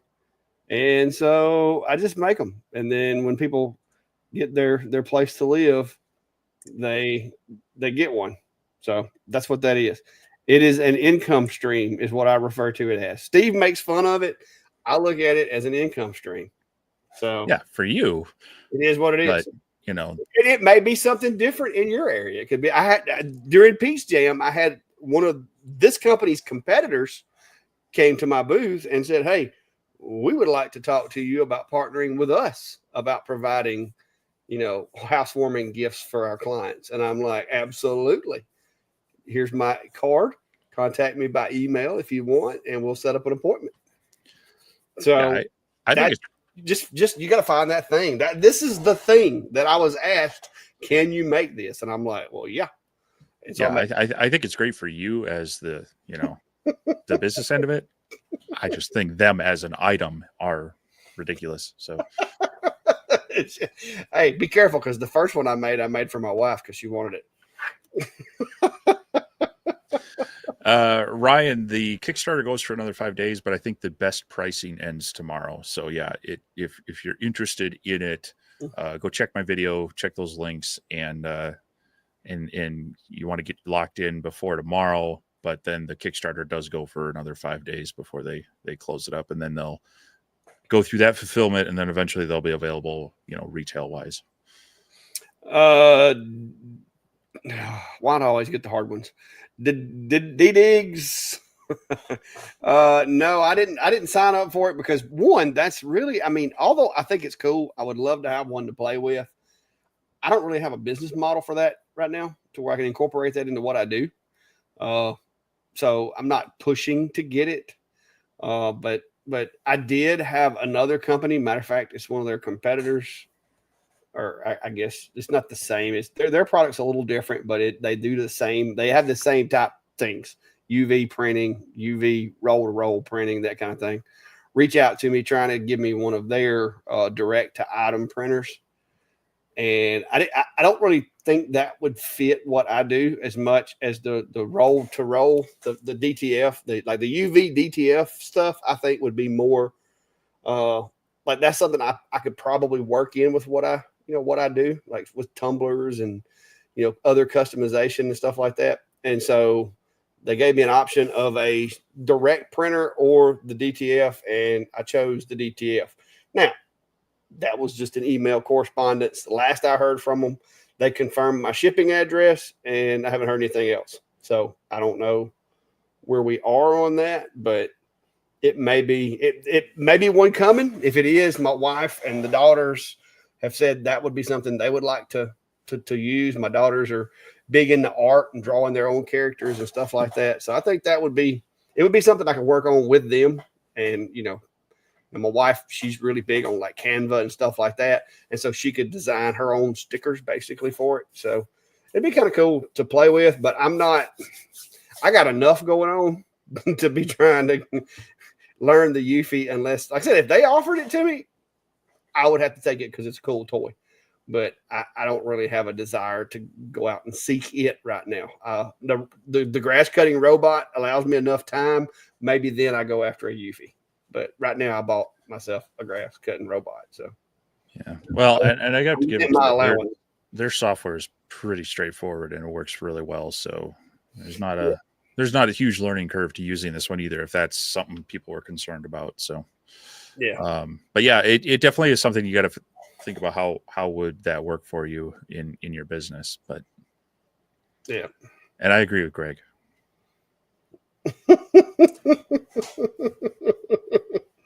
Hey, I don't ask questions. I just say, yes, ma'am, I'll get that to you when they order them. That's all I know. Trust me, I get tired of making them. Like I get tired because I've gotten it down to such a like a flow. Like it doesn't. I don't really. The only time now that I really get kind of excited is when somehow or another, like my cut ends up like a 16th out or something. I'm like, oh my God, how did that happen? Because like today, I was putting them together and it's like, okay, line up the corners. I was like, man, that is dead on. Like those corners are like tight.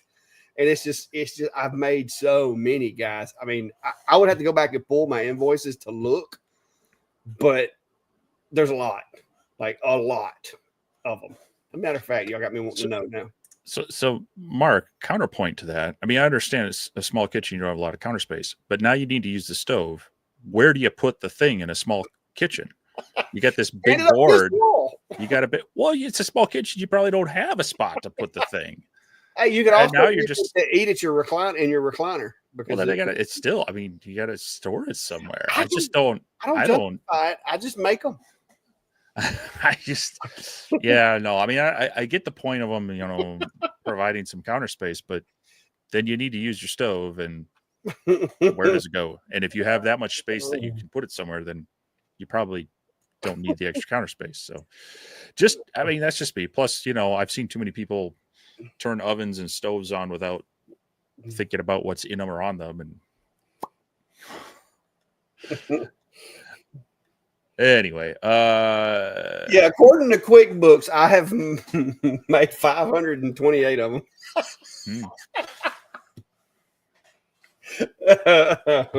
Oh my gosh. Oh, wait a minute. No, wait a minute. There's some of those are cutting boards.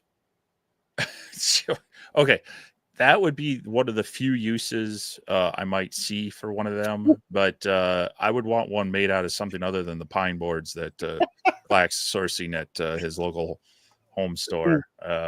Hey, Maybe that's actually how I love my oak. That would be a good use for some oak. yeah. Well, hey, you can make fun of those pine boards if you want, but they make a pretty good weapon. Look at that right there. Like that's where a splinter went in, and I had to remove it. You crying over a splinter? It was a big one. Like it was a bad one. I slid my hand out there and I was like, oh, Lowe's done got me because it went in there and like it looked like a 2x4 itself. I still haven't got all of it out, but yeah. Big Mike from Florida says, I honestly thought we'd see a UV printer like Eufy make from X-Tool by now. They're falling behind on the 6 big items releasing this year. Well, I know they've been also working on opening up their US base, their space out in California. They were going to do the launch this week, but it's been pushed back a month.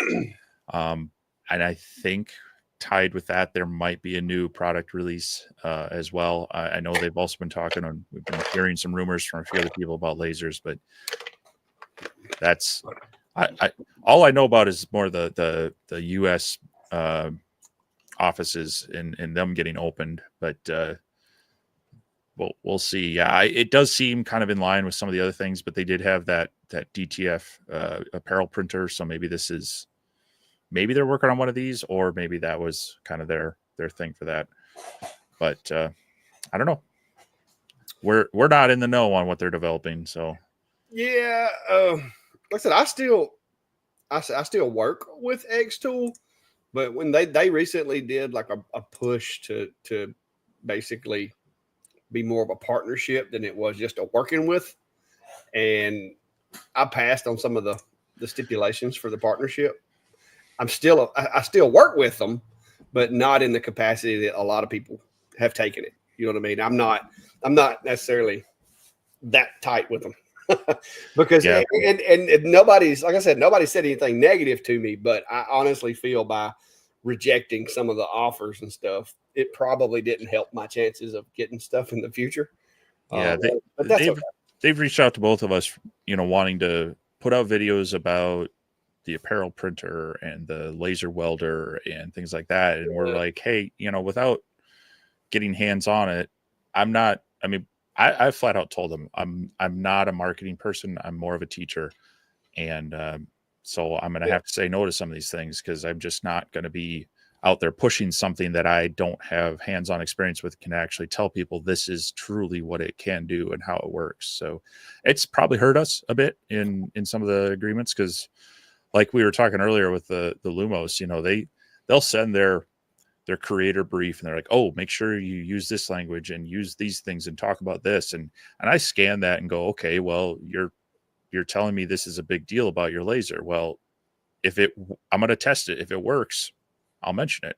If it doesn't work, I'm going to mention it. Well, I don't use some of the over descriptive, like wording sometimes, like world's first or best ever, or I'm not a used car salesman. You know what I mean? That's not my language. And if y'all hear me saying those words, you're gonna be like, he's reading that off a piece of paper. Yeah, I probably am. I mean, you guys know how I talk. And if I start talking like a sales brochure, it's probably because I'm reading a sales brochure, and that's not who I am.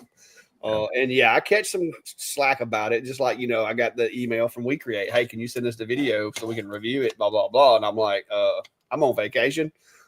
I can send it to you, but I'm not changing anything. And they're like, oh, just go ahead and publish it. I mean, that's just, we don't work like that. Now, like I said, that's mine and Steve's personal preference for our business model and how we want to run things. Not everybody shares our perspective on that. We disagree on some things, but that's the one thing we do agree on is we want to be genuine with what we do, and we don't want to be salesy and like preachy about, oh, this is the best thing ever. Is it good? Yes. Is it the best thing ever? Probably not. It's just sometimes things to me, I watch a lot of YouTube videos. I've been watching several trying to figure out exactly which one of these robot mowers I wanted. And I've learned a lot about making videos by me trying to research a machine and watching these videos, because these guys are sitting here telling me the same thing that the guy before him told me about, using like the catchphrase, whatever, LiDAR, just tell me it uses LiDAR. Don't explain to me how it works. I don't care how it works. I just want to know, does it work? And so the more I watch these videos, I'm like, okay, I'm getting too bogged down in the details. I want to see it climbing hills and cutting an Alabama backyard like I got, get it off the golf course and let's see it cut a real yard. That's what I want to see. So it's a little different. Our perspective and our way of creating videos is different than other folks. Yeah. But I like it that way. So AGT Restore is asking, how do you feel about the future of DTF, DTG, sublimation, screen printing business? I can speak a little bit to some of those. I think DTF is definitely giving screen printing kind of a run for its glamour. Screen printing definitely still has its place, but DTF, for people who maybe aren't, I've seen some pretty good, and I've used some DTF in some of my shirts, and you can get some good ones that hold up pretty well.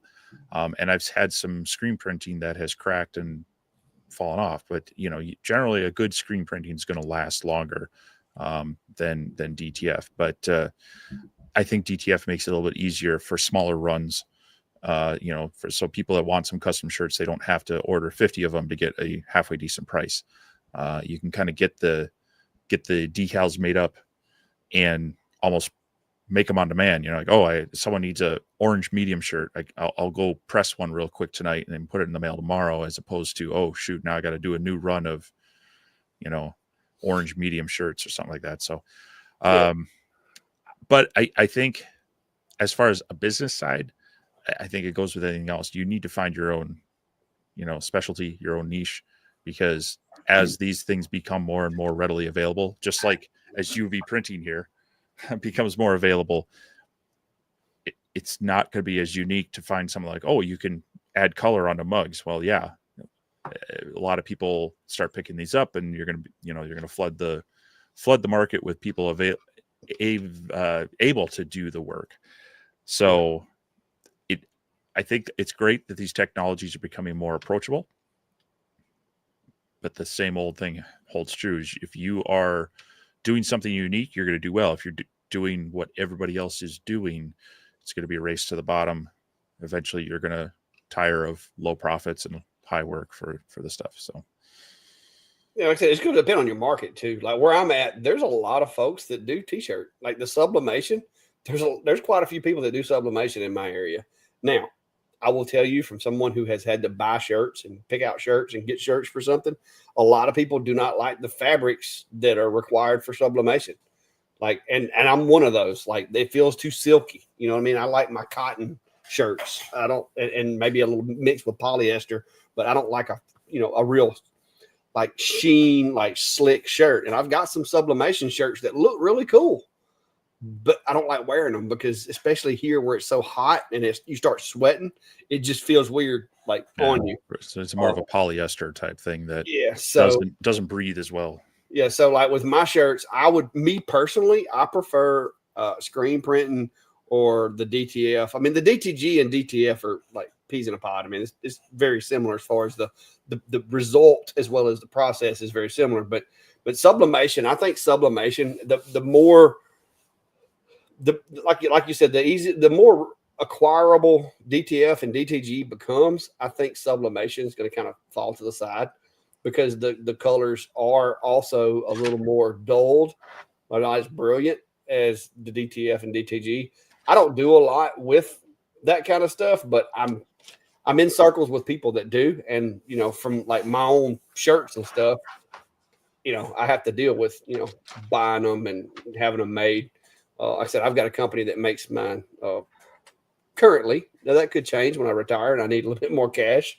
But right now I've got a local company that does mine for me. And I think they actually do DTF on these. They may do screen printing. It looks like screen printed, but I'm not sure. I'd have to ask them. Well, there's also heat transfer vinyl that you can get the right vinyl that also that may be it because the name of the company is this and that vinyl. Yeah. So yeah, there's lots of options out there. And again, I think if you're a creative person, you can kind of make your own designs.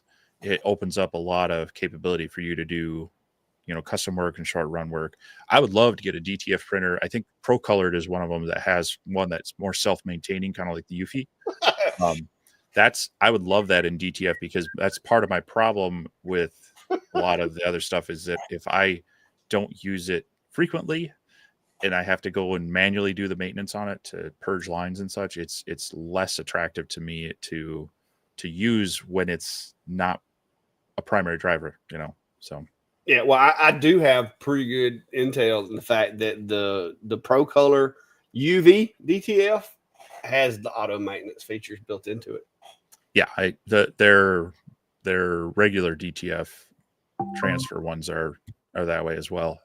So when I got an email from them originally, I was like, "Ooh," and then they said, "Oh no, we're looking at these other machines," and I'm like, not so much, but. Yeah, Nancy says that not all sublimation shirts are silky material. Yeah, I'm sure there's like any process and whatnot, they tend to come out with better processes, better tools, so they can expand their materials and such. So, it's why it's good to revisit things over time. Yeah, like I said, the ones that I got from my friend up here, I mean, they weren't terrible, but it's still not exactly the same for me. Yeah. Now I know other people that love them and have no problem with them. So, yeah. But I do think for me, I think the DTF, like even the standard DTF, would be a better fit for what me and Brandy both would do as opposed. I think that paired with the UV decal stuff. I mean, I'm glad that this one can do the UV decals. But yeah, if I could get a DTF printer to be able to do the apparel and such, then I'd be pretty happy because right now I order them and they're fairly inexpensive and timely, but I screwed up the artwork on one order. I did a big gang sheet and a section of them weren't. I didn't realize I didn't have a transparent background on them, so they all had white backgrounds. And I was like, great, now I got to reorder these. And it was not terribly expensive, but it was time and additional money that if I could have just reprinted them at home, it would have saved some money and time. So, yeah, well, maybe this week I'll hear back from them, and I might, the next run, if you can't do them yourself, maybe I can get Brady to do them for you. Well, but you're getting a different thing than what I need. So, you need the garment ones, aren't you? Yeah, I want the actual DTF, not the UV.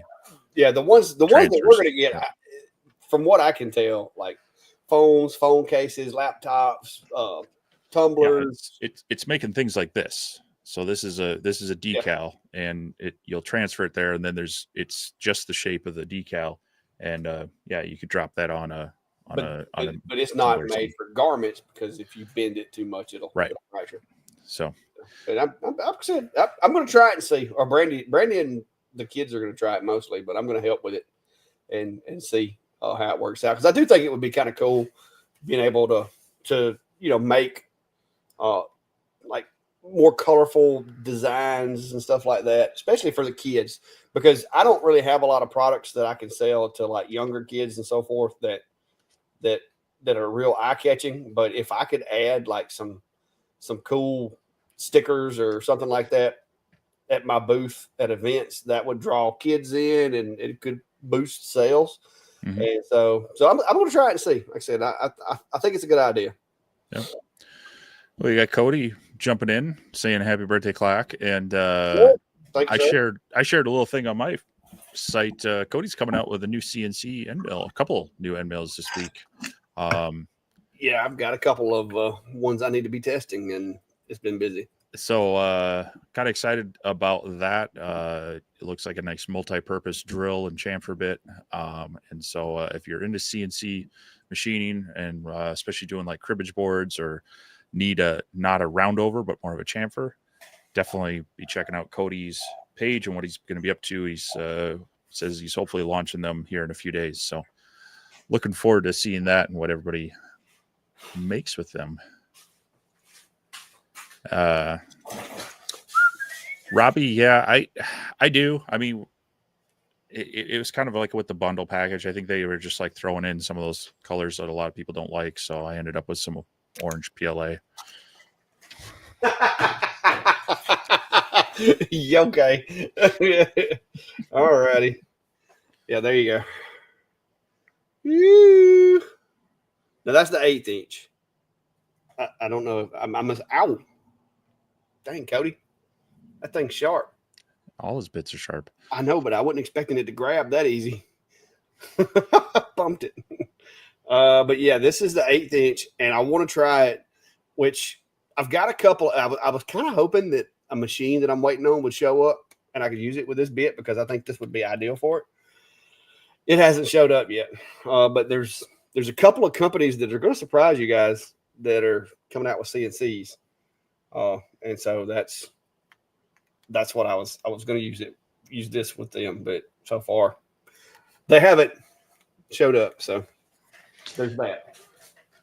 Yeah, I need to check them out. My neighbor does a lot of the epoxy river cribbage boards, and so he's had me do some flattening for him. And we did a test run a few years ago on drilling the holes, but I had to do kind of the PEX style drilling, so it took a little while. I mean, it's very accurate and very clean, but those look like they do it much faster without having to do the PEX style drilling. Yeah, from what Cody told me, you just plunge these babies as deep as you need to go with them. Yeah, look from his video he put out, looked pretty good on that. Yeah. Jared Lyons asking, late to the show, my wife uses a We Create Vision Pro since she's used to the software. Is the Loomis competitive with the F1? Yeah, it's basically their answer to the F1. And in line with that, if you're looking for portable engraving, or maybe if you want to start playing with IR and not have to mess with module swap, and you're okay with, picking up a whole new machine, definitely. That's kind of the target audience for this, with people that like their software, want something portable. The dual laser design is kind of nice for being on site. You can engrave most materials and switch out to, some metals and such. It's going to be a little bit, they're doing a Kickstarter and then they'll ship after that. So, this might not be something you're going to see for some of your summer shows if that's what you're looking for, but for fall, you might be able to use it. But both Clack and I have some videos out on that. You can definitely check those out. Yeah, and I plan on getting some more of them. But like I said, I took a vacation this week, and it's been anniversary, birthday. This has been kind of a bad week for me. But David Allen says the Acer website's back up. I haven't noticed that. Interesting. That's interesting. Yeah. What does it go to? Because they went like AWOL for a while. Oh, it sure is. I don't know about that.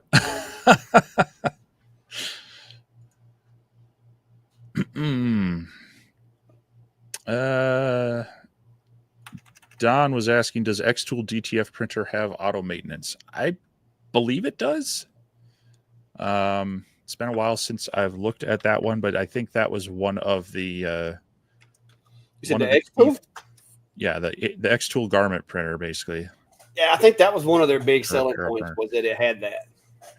I think that was because it was supposedly going to be less maintenance and less operator input, so to speak. So yeah, and that's 24/7 self-maintenance. So yeah, it's it definitely does have that. Now, generally that comes at a cost of possibly, like with the Eufy printer, it's got a reservoir of cleaning fluid that, you end up running through, as well as the ink itself. They're all proprietary cartridges, so you end up generally paying a little bit more for that than you would, say, commercial ink that you might just refill into a reservoir. But you're trading off that for the ease of self-maintenance.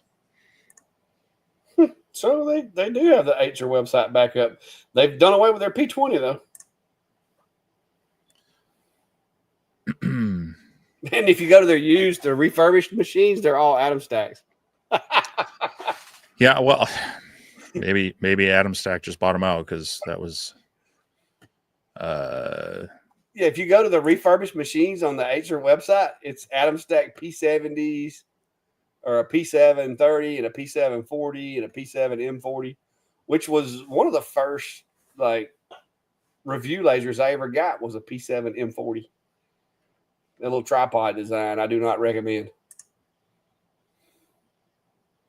It works, but not the best. Bill's asking if you've ever filled your laser engravings on wood with any paint. Oh yeah.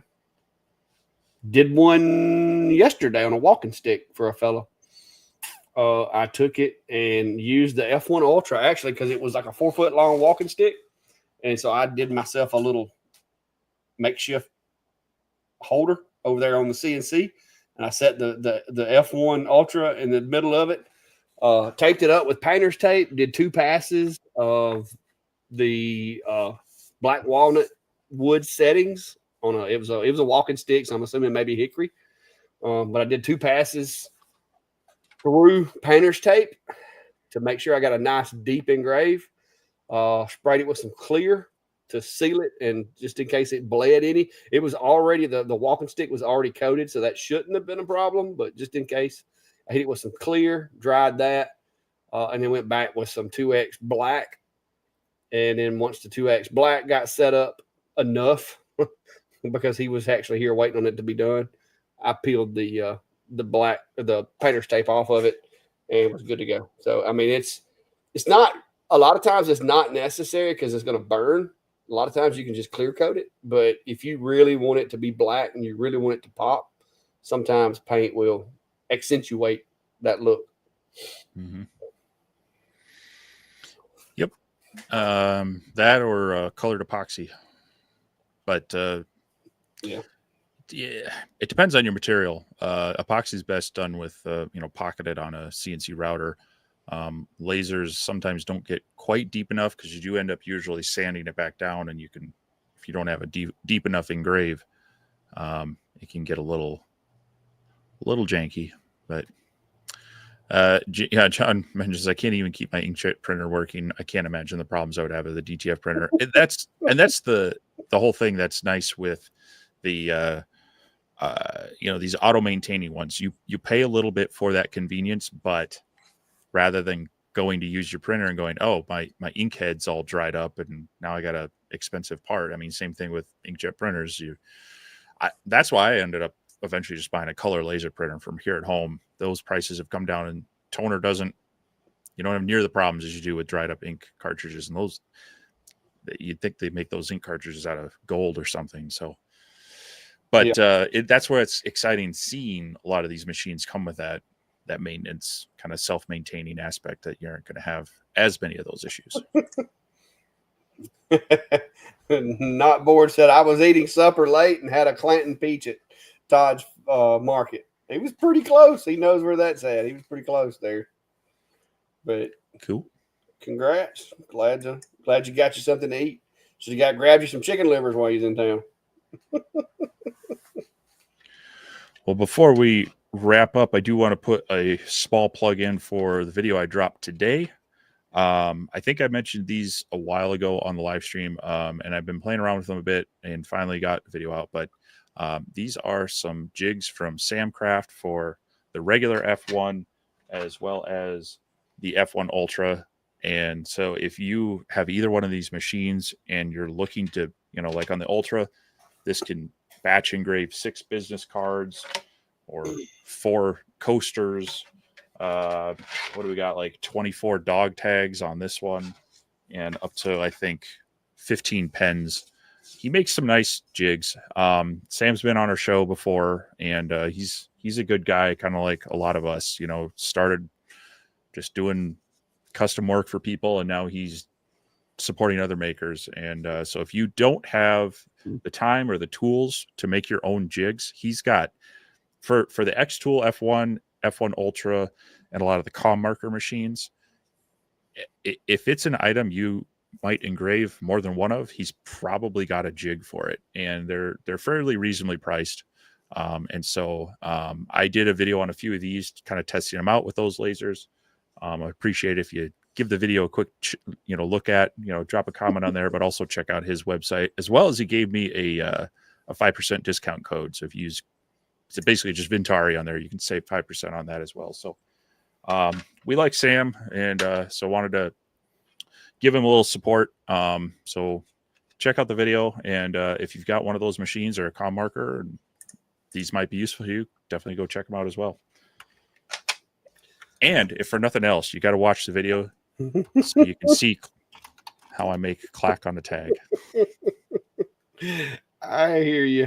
I will say the XCS and the F1 Ultra makes photo engraving so simple. Yeah, I had to tweak their settings just a little bit, but I didn't tweak the photo any. It was just more of the power and the dot duration. Yeah, I saw. I was watching it, and I saw where you ran the first one, and it wasn't quite. I was like, it's a little underexposed. That one, but then you adjusted it. You know, just basically just threw a dart at it and like, let's try this, and the second one come out good. Yep. So yeah, it's. I will say XCS has came a long way from back in the day of Laser Box Basic. It has come a long way. But since you're shameless plugging, for those of you that may not be familiar. I have started myself a separate channel for non-shop related content. So if you're only into lasers and CNCs and 3D printers and you don't care about nothing else, you're probably not going to like that channel. But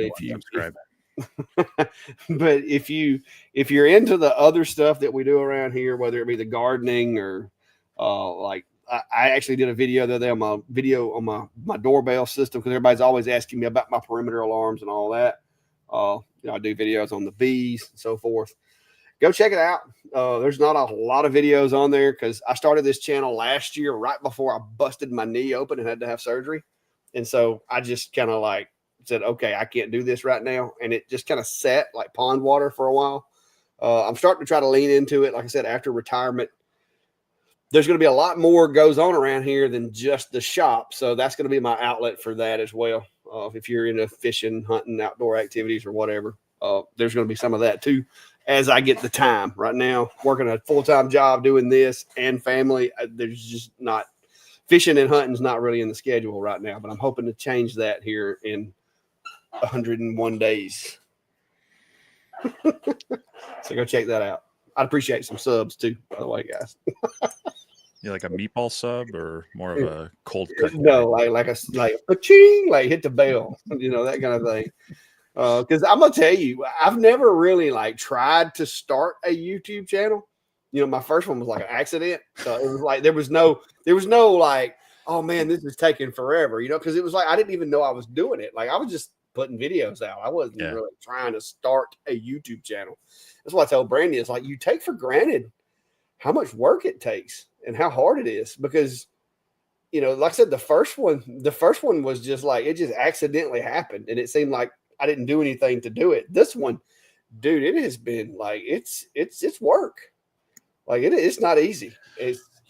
Yeah. When you start one with a purpose and it's not meeting, when it's taking longer or you're used to dropping a video on your other channel and people watch it right away and you're like, is this thing on? Is this thing working? Yeah. I dropped one over here. I was looking at it and it was like my total watch hours right now is like 268. I'm like, I got that many watch hours on one video this week on my other channel. It's like, this is ridiculously slow, but yeah, it's going to be fun. It's going to be a little more behind the curtain, I think, in the long run, once I get everything rolling. Well, maybe if I can get some kids through college and on their own and things like that, spin up, I love all things technology and I love a lot of things outdoors. So I'd love to do more sharing of some of that fun stuff. But I need a video editor that wants to work for like sweet corn or something. That's cheap up here. Just find you an editor that'll work for housing. I don't know. Housing's expensive, but well, you can let them stay in the shop. I don't know. Yeah. I'm trying to evict some of the current tenants here. Yeah, it's like I said, it's been different because, like I said, it's fun. I enjoy it. I do feel like I know a little more about it than I did, when I first started this one. But it has not made it easy. I can promise you. Everybody's like, "Oh, you ought to know what you're doing." No, it's a whole different thing. It's not. That's what I told Brandy. I'm like, this is not me in the shop. This is different. It's you don't really know how that how I need to put things together on that side of things. But I think I'm doing okay. We'll see. She keeps telling me to be patient and not get in a hurry, but that's really not in my genetics. So, well, I mean, there is something to organic growth, you know, and sometimes that just starts out slow, but anyway.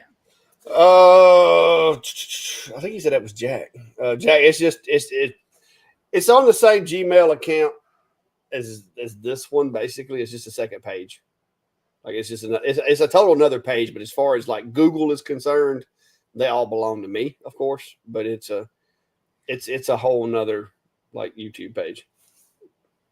Because this one is actually, and the reason if you go to my page and it says I started in, when does it say I started? Like 2017 or 20, where does it say? Hang on, let me go look. 2012, something like that. Let me, the reason it says that. 2006. Is that what it says? Well, that's what mine says. Oh, let me go see what it says. The reason it says that, and I've tried to change it because it's kind of misleading. It says that I joined, like I started the channel in 2012. That's not true. That's when I bought my first Samsung phone that required me to have a Gmail address, and I created a Gmail address. Well, then I started just putting videos on, I found the app called YouTube. I started putting videos on it just to share the videos. Well, then when the channel kind of got to where it was like a thing, of course, it had to have a name. And so I named it. And so that was a name change, but it is literally my first Gmail account is what started the channel, but I've had to migrate everything over to it. So it's different. It's different. But so far, like I said, it's going pretty good. But I looked into it the other day to see if I could change the date or whatever. I was going to change it to like my first like Clack Shack styled video, but it won't let you change it. You cannot change that. So it's stuck.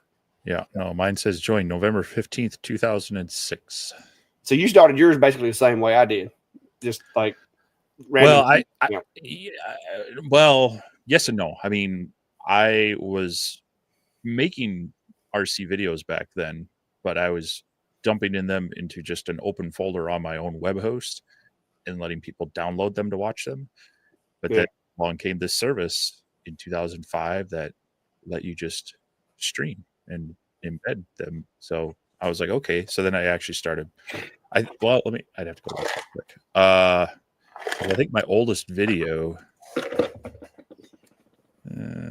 17. I used mine for drone videos 17 years ago. I think my oldest video actually isn't, but yeah, my oldest video on there that's public is 17 years old. So you want to see a young Steve? Yeah, tossing airplanes around. Well, I did for a while use, like I used my YouTube channel. Like for a while there, I moved it over and started like sharing drone videos and stuff. Because for a while I tried my hand at doing like pictures for realtors and stuff like that with the drone, and I was doing okay, I guess. But there were so many people doing it bootleg, no insurance, no pilot's license, no Part 107 or anything. There were so many bootleggers out there doing it like under the table that nobody wanted to pay me. When I thought I'd do it for $250, they're just like gawking at me like, oh my gosh. And I'm like, but I'm already spending like $25 for insurance, because I had an app where basically I would go to a location and I already had my drone and all that information in there. And I would just like basically say, start insurance, and it would start my coverage, and I would fly the job. And then at the conclusion of the job, once I landed the drone, I would be like, end insurance.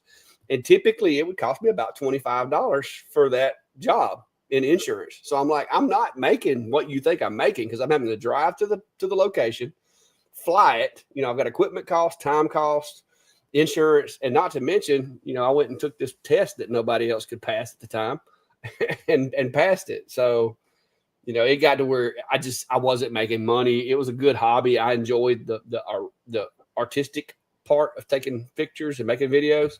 And so eventually I just dissolved it.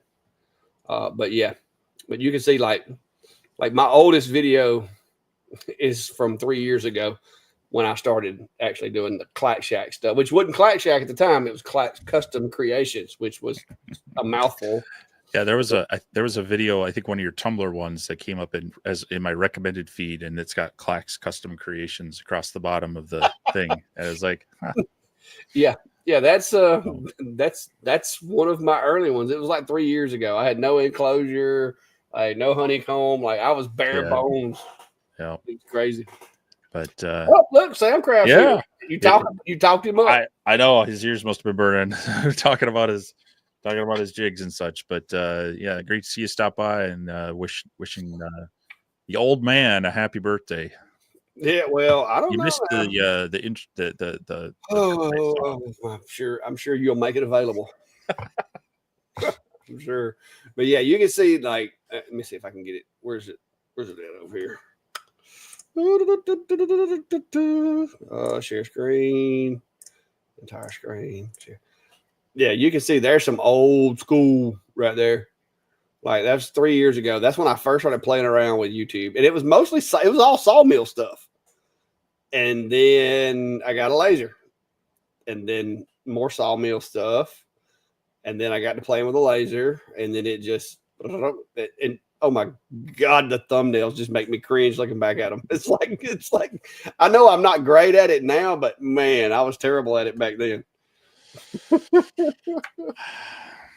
It's like what was I thinking? There's no contrast. It's like flat, just boom. Well, some of mine are so old that you didn't get to pick the thumbnail. So, well, that's just because you got an old channel. I have I think I've mentioned this past. I've hired the latest kid I hired to work on my staff at the college. I thought you said you hired a cameraman. No. But he is. I started working at the college before he was born. My eBay account is older than him. So yeah, some of my accounts out there. I mean, I had an account like before PayPal with a site called X.com. It was like one of the first online banks. And that doesn't sound like a bank there, Steve. I know. But back then it was. We're talking, 90s. Internet was Wild West. But anyway, Sam says we'll be happy. He's coming back to lasers on the channel and returning to his roots. So well, I thought he still does occasionally. He's been heavy into 3D printing stuff.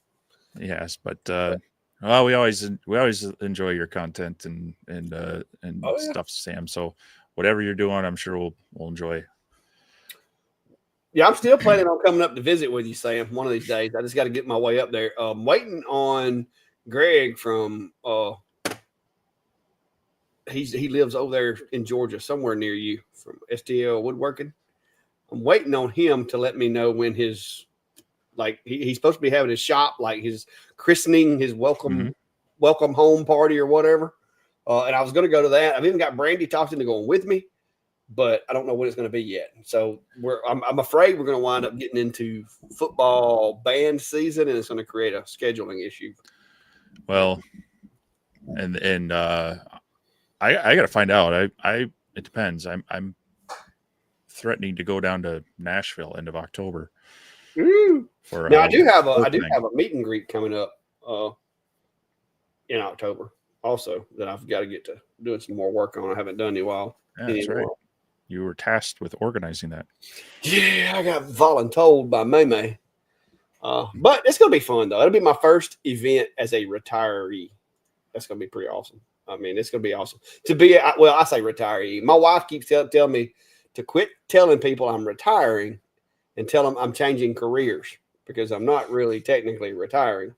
I'm leaving one job and going to another. So it's technically a career change, but I'm retiring from law enforcement to go basically be my own boss. Yeah, I remember Prodigy as well. Y'all just trying to show y'all's old roots. As a matter of fact, the first online kind of thing I had was with a Commodore computer. So your first YouTube video you did on the Apple, didn't you? A Macintosh. Macintosh. We're talking Apple II GS. Yeah, whatever it was. Maybe a 2E, I don't know. 2C. I didn't have computers back then, dude. Like I can remember Commodore PET. my mom and daddy bought some kind of computer that took cassette tapes. And it was basically a typewriter with a screen. It was just, I don't know why they bought it. Well, that was a lot. It was like the Commodore 64. A lot of it, they were on cassette tapes, and yeah. Other than that, Brandy, which she gives me crap to this day, bought our first computer when she was working at a local motel. She was, I think she was still like working the back desk or whatever, but she had just got promoted to like a marketing position or something. And she's like, I need a computer so I can do email. And that was back when, nobody could call while you were on the computer, and you had to make sure on your modem disable call waiting. The disable call waiting, because if you didn't, it would drop your internet connection. Oh. Yeah. She reminds me all the time that for me to be the computer savvy when she bought the first computer in our house. She reminds me of that regularly. She'll probably chime in if she's still watching. But yeah, hey, look at that. Sam said I could come by there, Steve. Well, I do feel special. Kind of like when I came to visit you the first time, Carla sent me a text message asking for proof of life. That was funny. Yeah, she's like, are you going to seriously go down there with that guy? Because in reality, me and you, we had talked to each other, like, especially like sometimes we'll stay on after the lives and we'll have business meetings and stuff, and we'll discuss stuff afterwards. So we were pretty good friends, long distance friends, but our wives didn't know all this. So they're thinking that it's just some dude from the internet, Mm-hmm. But yeah, and my wife was the same way. She's like, are you sure this guy? I'm like, what's the worst to get? I literally deal with people like trying to kill me on a daily basis. I think I can handle one dude from Minnesota. If he shows up, tries to kill me, I think we can handle this. And then your wife was like, proof of life. Well, she's used to that. I've done this so many times where, I end up traveling a ways because, I'm going to go meet this person I met on the internet. So now the real creepy one was I was playing this goes back a ways. I think it was Team Fortress Classic online or something like that with some friends in college, and we saw someone disconnect, and we recognized their IP address as local because it was similar to the same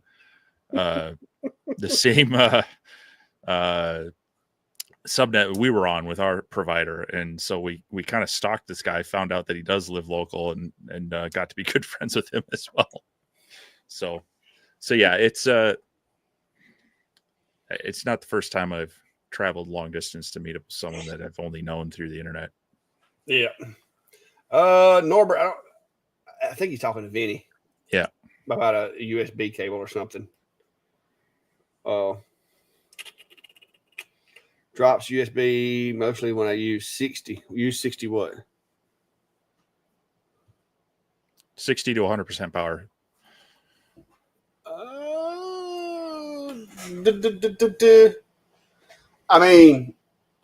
If assuming that that's not just a coincidence, it could possibly be that your power supply is going out and you're getting low voltage once it gets to a certain level. But typically those power supplies either work or they don't work.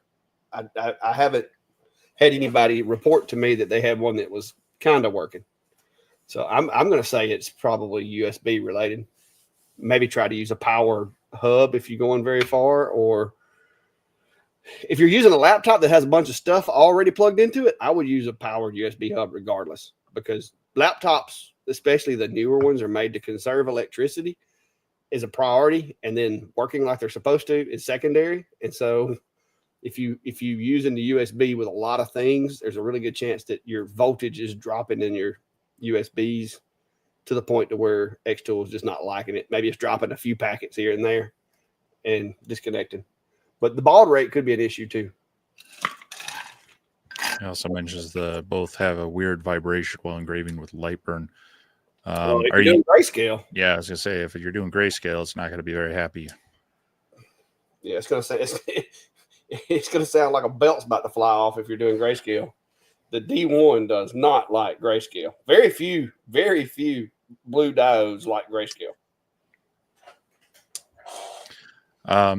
Yeah, I mean, it's going to need to be a little trial and error, even just swapping the cable, some of those over time or whatnot, sometimes out of the box, can be bad. Make sure you get a data cable, not just a power cable.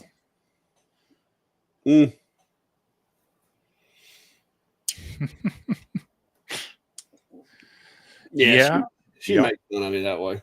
I went to meet some people one time to give a rooster or something was getting rid of some roosters. That's what it was. I'd hatched out a bunch of chickens and had extra roosters, and I didn't want to just, off them, and we don't really eat them. So I put them on Facebook, and I was like, hey, anybody needs these? I don't really, whatever you want to do with them, it's good with me. I just, need them a new home. And so I went and met this guy. And she made fun of me because I met him at a gas station like 20 miles away and was exchanging chickens. Yeah. But yeah, you never know, but like I said, it is what it is. North Alabama has maybe try connecting it on Wi-Fi if you can. See if that eliminates your issue. That will help kind of it'll change some things up. Often when you do that, it'll what's that? Oh yeah, he's using. I thought he said he's using Lightburn. I don't think that's an option for Wi-Fi. That's correct. He may not have said Lightburn, but I thought he did. If you were doing some sketching stuff in Louisiana too. Well, no, it was in. We were in Houston. It was during that the hurricane that hit in Houston. Mm-hmm. Which one was it? Like it's right around COVID, right before COVID. I drove out there. I was working security for the utility company because Alabama Power took a bunch of trucks and stuff over for hurricane relief. Well, anytime Alabama Power traveled, the company that I worked with did a security element to go with them. Like we basically made sure wherever the power company vehicles and equipment were, like we had somebody out there with it, like watching it, making sure nobody toted anything off, damaged it, or hurt anybody or whatever. And so I'm in Houston. Like the place has been leveled by this hurricane. There's water standing everywhere. And just as I get into Houston, 2 of my tires on my F-150 like just disintegrate. Like they have big bulbs, like big balls come up on the tires. I don't know why, but they did. And so I had a spare, but I did not have 2 spares. And so I was in a bit of a pickle. Of course, none of the places that sold tires or anything were open. So I couldn't like run down to the corner store and get some tires put on. So I just got on social media looking for them. And I found a guy that was trying to sell a set of rims and tires to buy a generator because his power was out. So I'm like, hey, we can help each other. So I wound up, having to limp my truck to this guy's house to pay cash for some used tires and rims so that I could get by without having to have a tire shop and make it back home. And so I got those rims and tires and eased my way back to the Alabama Power compound that we had set up and got the mechanic that was there to, I think I had my impact wrench and everything with me and my jack. I think I wound up doing it myself, but the mechanics actually did offer to help me swap the tires. But I think I did have my impact and everything with me because I would usually take extra gas cans. I take an impact wrench, jack stands, and all that just in case. But that was right before I bought my new truck. I got back from that trip. It wasn't much longer after that, a couple of years. I started looking for another vehicle. Yep. Well. No, it was in Houston. She said it was in Louisiana. I'm pretty sure it was in Houston. Or was it in Louisiana? I can't remember. I've been to almost every hurricane that has hit the Gulf Coast of the United States, and even Hurricane Sandy. I spent like 2 or 3 weeks in New York during Sandy. I would trust Brandy on this one. So She got a good memory. yeah. I can tell you exactly where the guy's house was, but I can't remember what city it was in. Like I could drive from the base to his house, but I can't tell you what city it was in. Eric over at Valley Forge is dropping by to say happy birthday, Mr. Clack. Sup? How are you, sir? He's finally back home. He's been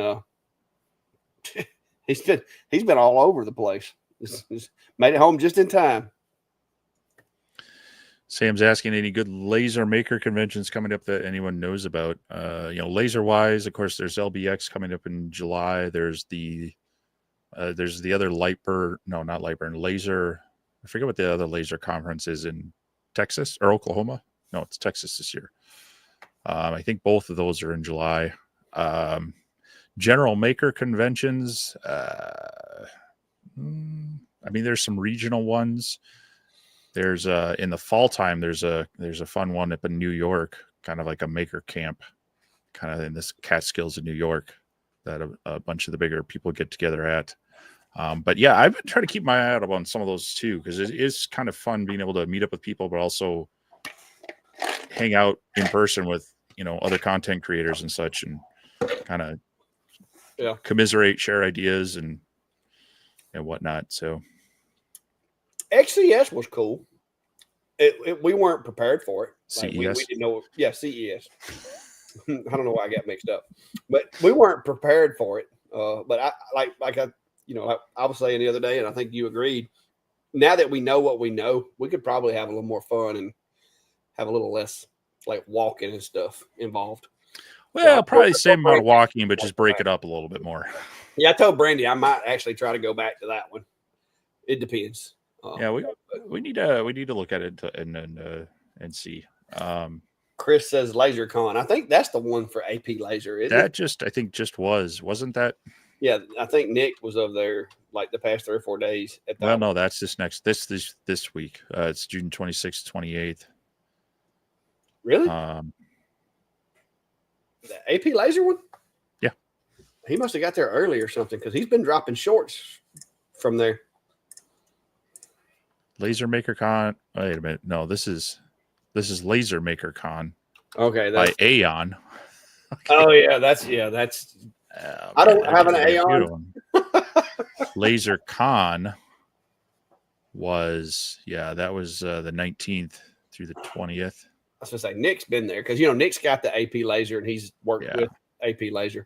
I'm not, like I said, I'm not real nothing against it.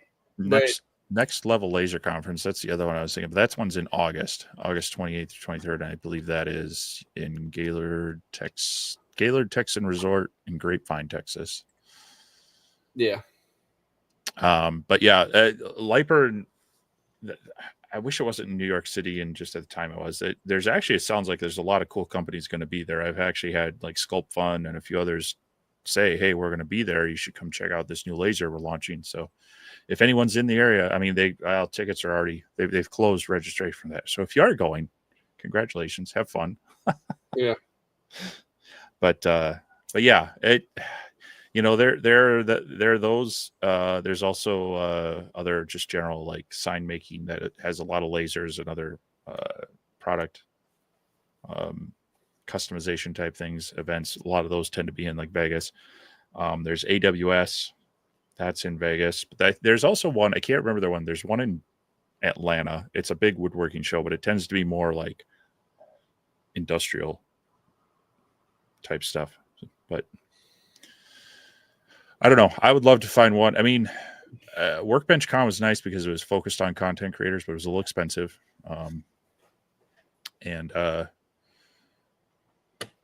Yeah, Workbench. But it was nice. Yeah, it was nice. We need to find one. We should definitely get us one. And like I said, this one in Houston doesn't look bad, but is it Houston or is it? Nah, it's in. I mean, that's Texas. Everything's close in Texas. I've been there. It's a little ways because I went. I know. Houston to Austin is like driving from here to New York. I mean, yeah. So driving from here. So my grandparents used to live down in the tip of Texas, and so it was a 2-day drive. The first day you drove to Texas. The second day you drove through Texas. Yeah. Yeah, because I was like, oh, it's Austin. It's in Texas too. I'm sure. Yeah, you go from Houston to Austin. That's a ride. Yeah. Because I remember we had to go around. There was a bridge. It was out somewhere during that one hurricane, and just to go around that bridge was 4 hours just Yeah. to go up and over and Sure. around. Fred, I mean, I want to get back to Arizona with my dad being there. And unfortunately, this last trip, when I went to visit him, I basically was sick. So I'd like to get back there. Also, maybe drop by Cody and not get him sick. Yeah, I have to look at this one. It's this year though. I was kind of looking for something next year. Well, most of them are annual. So yeah. Because I don't know if August is still going to be. I'm still going to be working, so we'll see. Yeah, August is a tough time for me too because we're usually gearing up for school for semester startup and such. So, but we'll see. Like I said, you never know. Something could come up. Yeah, Jerry. Oh, there you go. Jerry says Vegas would be fun to visit because he's in that area. So. I was going to say, ain't he in? He's right there, either in Vegas or really close to Vegas. Well, and that'd be part of it if we do go back to something like CES in Vegas. We would definitely plan more time to be able to try to do a meetup with other people and makers and things like that. So, yeah. All right. So, according to Google, let's see, 10 hours and 20-minute ride. From here to Texas to that event. I mean, that's about what it took me to get to Houston. That's a long ride, though. That's a lot of peanuts and Monster Energy drinks. All right, well, we've been on here like 2.5 hours, man. We didn't run late. Birthday wishes, I guess. So, there you go. Yeah, we did spend some extra time talking about that at the beginning. So yeah, but yeah, we do need to find something. I'd love to get something. If there's an event coming up, like we need to get with Sam and some of the other folks in our genre, I guess you could say, and try to work something up. I'd love to get to meet Sam in person because I've met a lot of guys at Workbench Con the past 2 years, and then we met a few up at XCS. When we went up there, but yeah, Sam's we haven't crossed paths with Sam yet. It's 13.5 hours for me to drive to that. It's faster to get there than your house. I mean, I could see that. I've done that in a day. Yeah, you have. You were a zombie the next day, but you have. Well, I was trying to beat that storm home. So, let's see. Brett saying he's trying to go to IS. Yeah, that was what I was trying to think of. What is it? International Sign something. And that's in April, he said. So that's going to be next year. Orlando. He wants to go to Florida, huh? Sam's 14 hours from the next level event. Well. Yeah, like I said, that one, I could probably drive that. It wouldn't be too terrible, but I'm going to be honest with you. I kind of got spoiled with that last trip, being able to hop on the plane and then hop off. Yeah, I've never been one to fly a whole lot, but that kind of spoiled me a little bit. So, well, sounds like Sam can drive and pick us up at the airport. Yeah.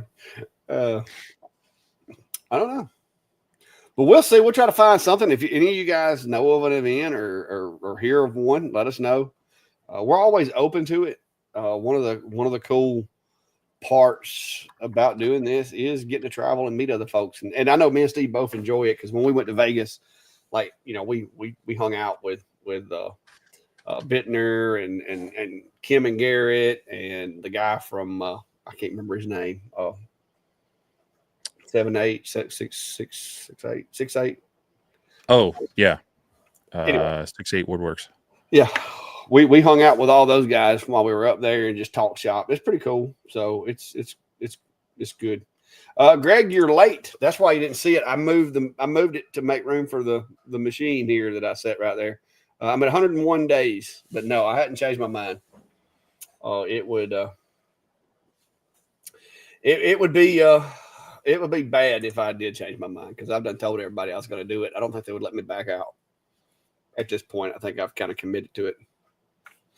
But anyway, any other questions, comments, concerns, guys? If not, I guess we need to get out of here, and because I actually do got to go back to work tomorrow. Unfortunately, I know it sucks. It sucks. I'm ready to just stay in the shop and do stuff. But I did get like a whole bunch of work done today, so it's been pretty cool. Eventful day. I didn't work too hard. Wife cooked me a nice steak for my birthday, so got that. You know, we don't eat steak at my house every night, so it's a welcomed occasion. But anyways, that's it, guys. Appreciate you. Any of you that are in here that have wished me a happy birthday, I appreciate you, and glad you joined us. 50 is hopefully the new 30. So everybody, make sure you go on the website of AARP and sign him up. You can look up his address on the Clack Shack website, and make sure we send him lots of fan mail from them. Well, I'm hoping that this year I don't have to have any surgeries, because like the past 2 years I've had to have surgeries. So fingers crossed that I don't have to have any this year. So hopefully. But anyway, guys, if you hadn't, go check out Steve's video that he did about, matter of fact, Sam's jigs he just released today. So go check that out, and we'll be here next week. Same channel, same thing. Hopefully not quite as much AI created music. Hey now. But anyway, we'll see you guys. We'll make you play it again. Y'all be good. See you, everyone.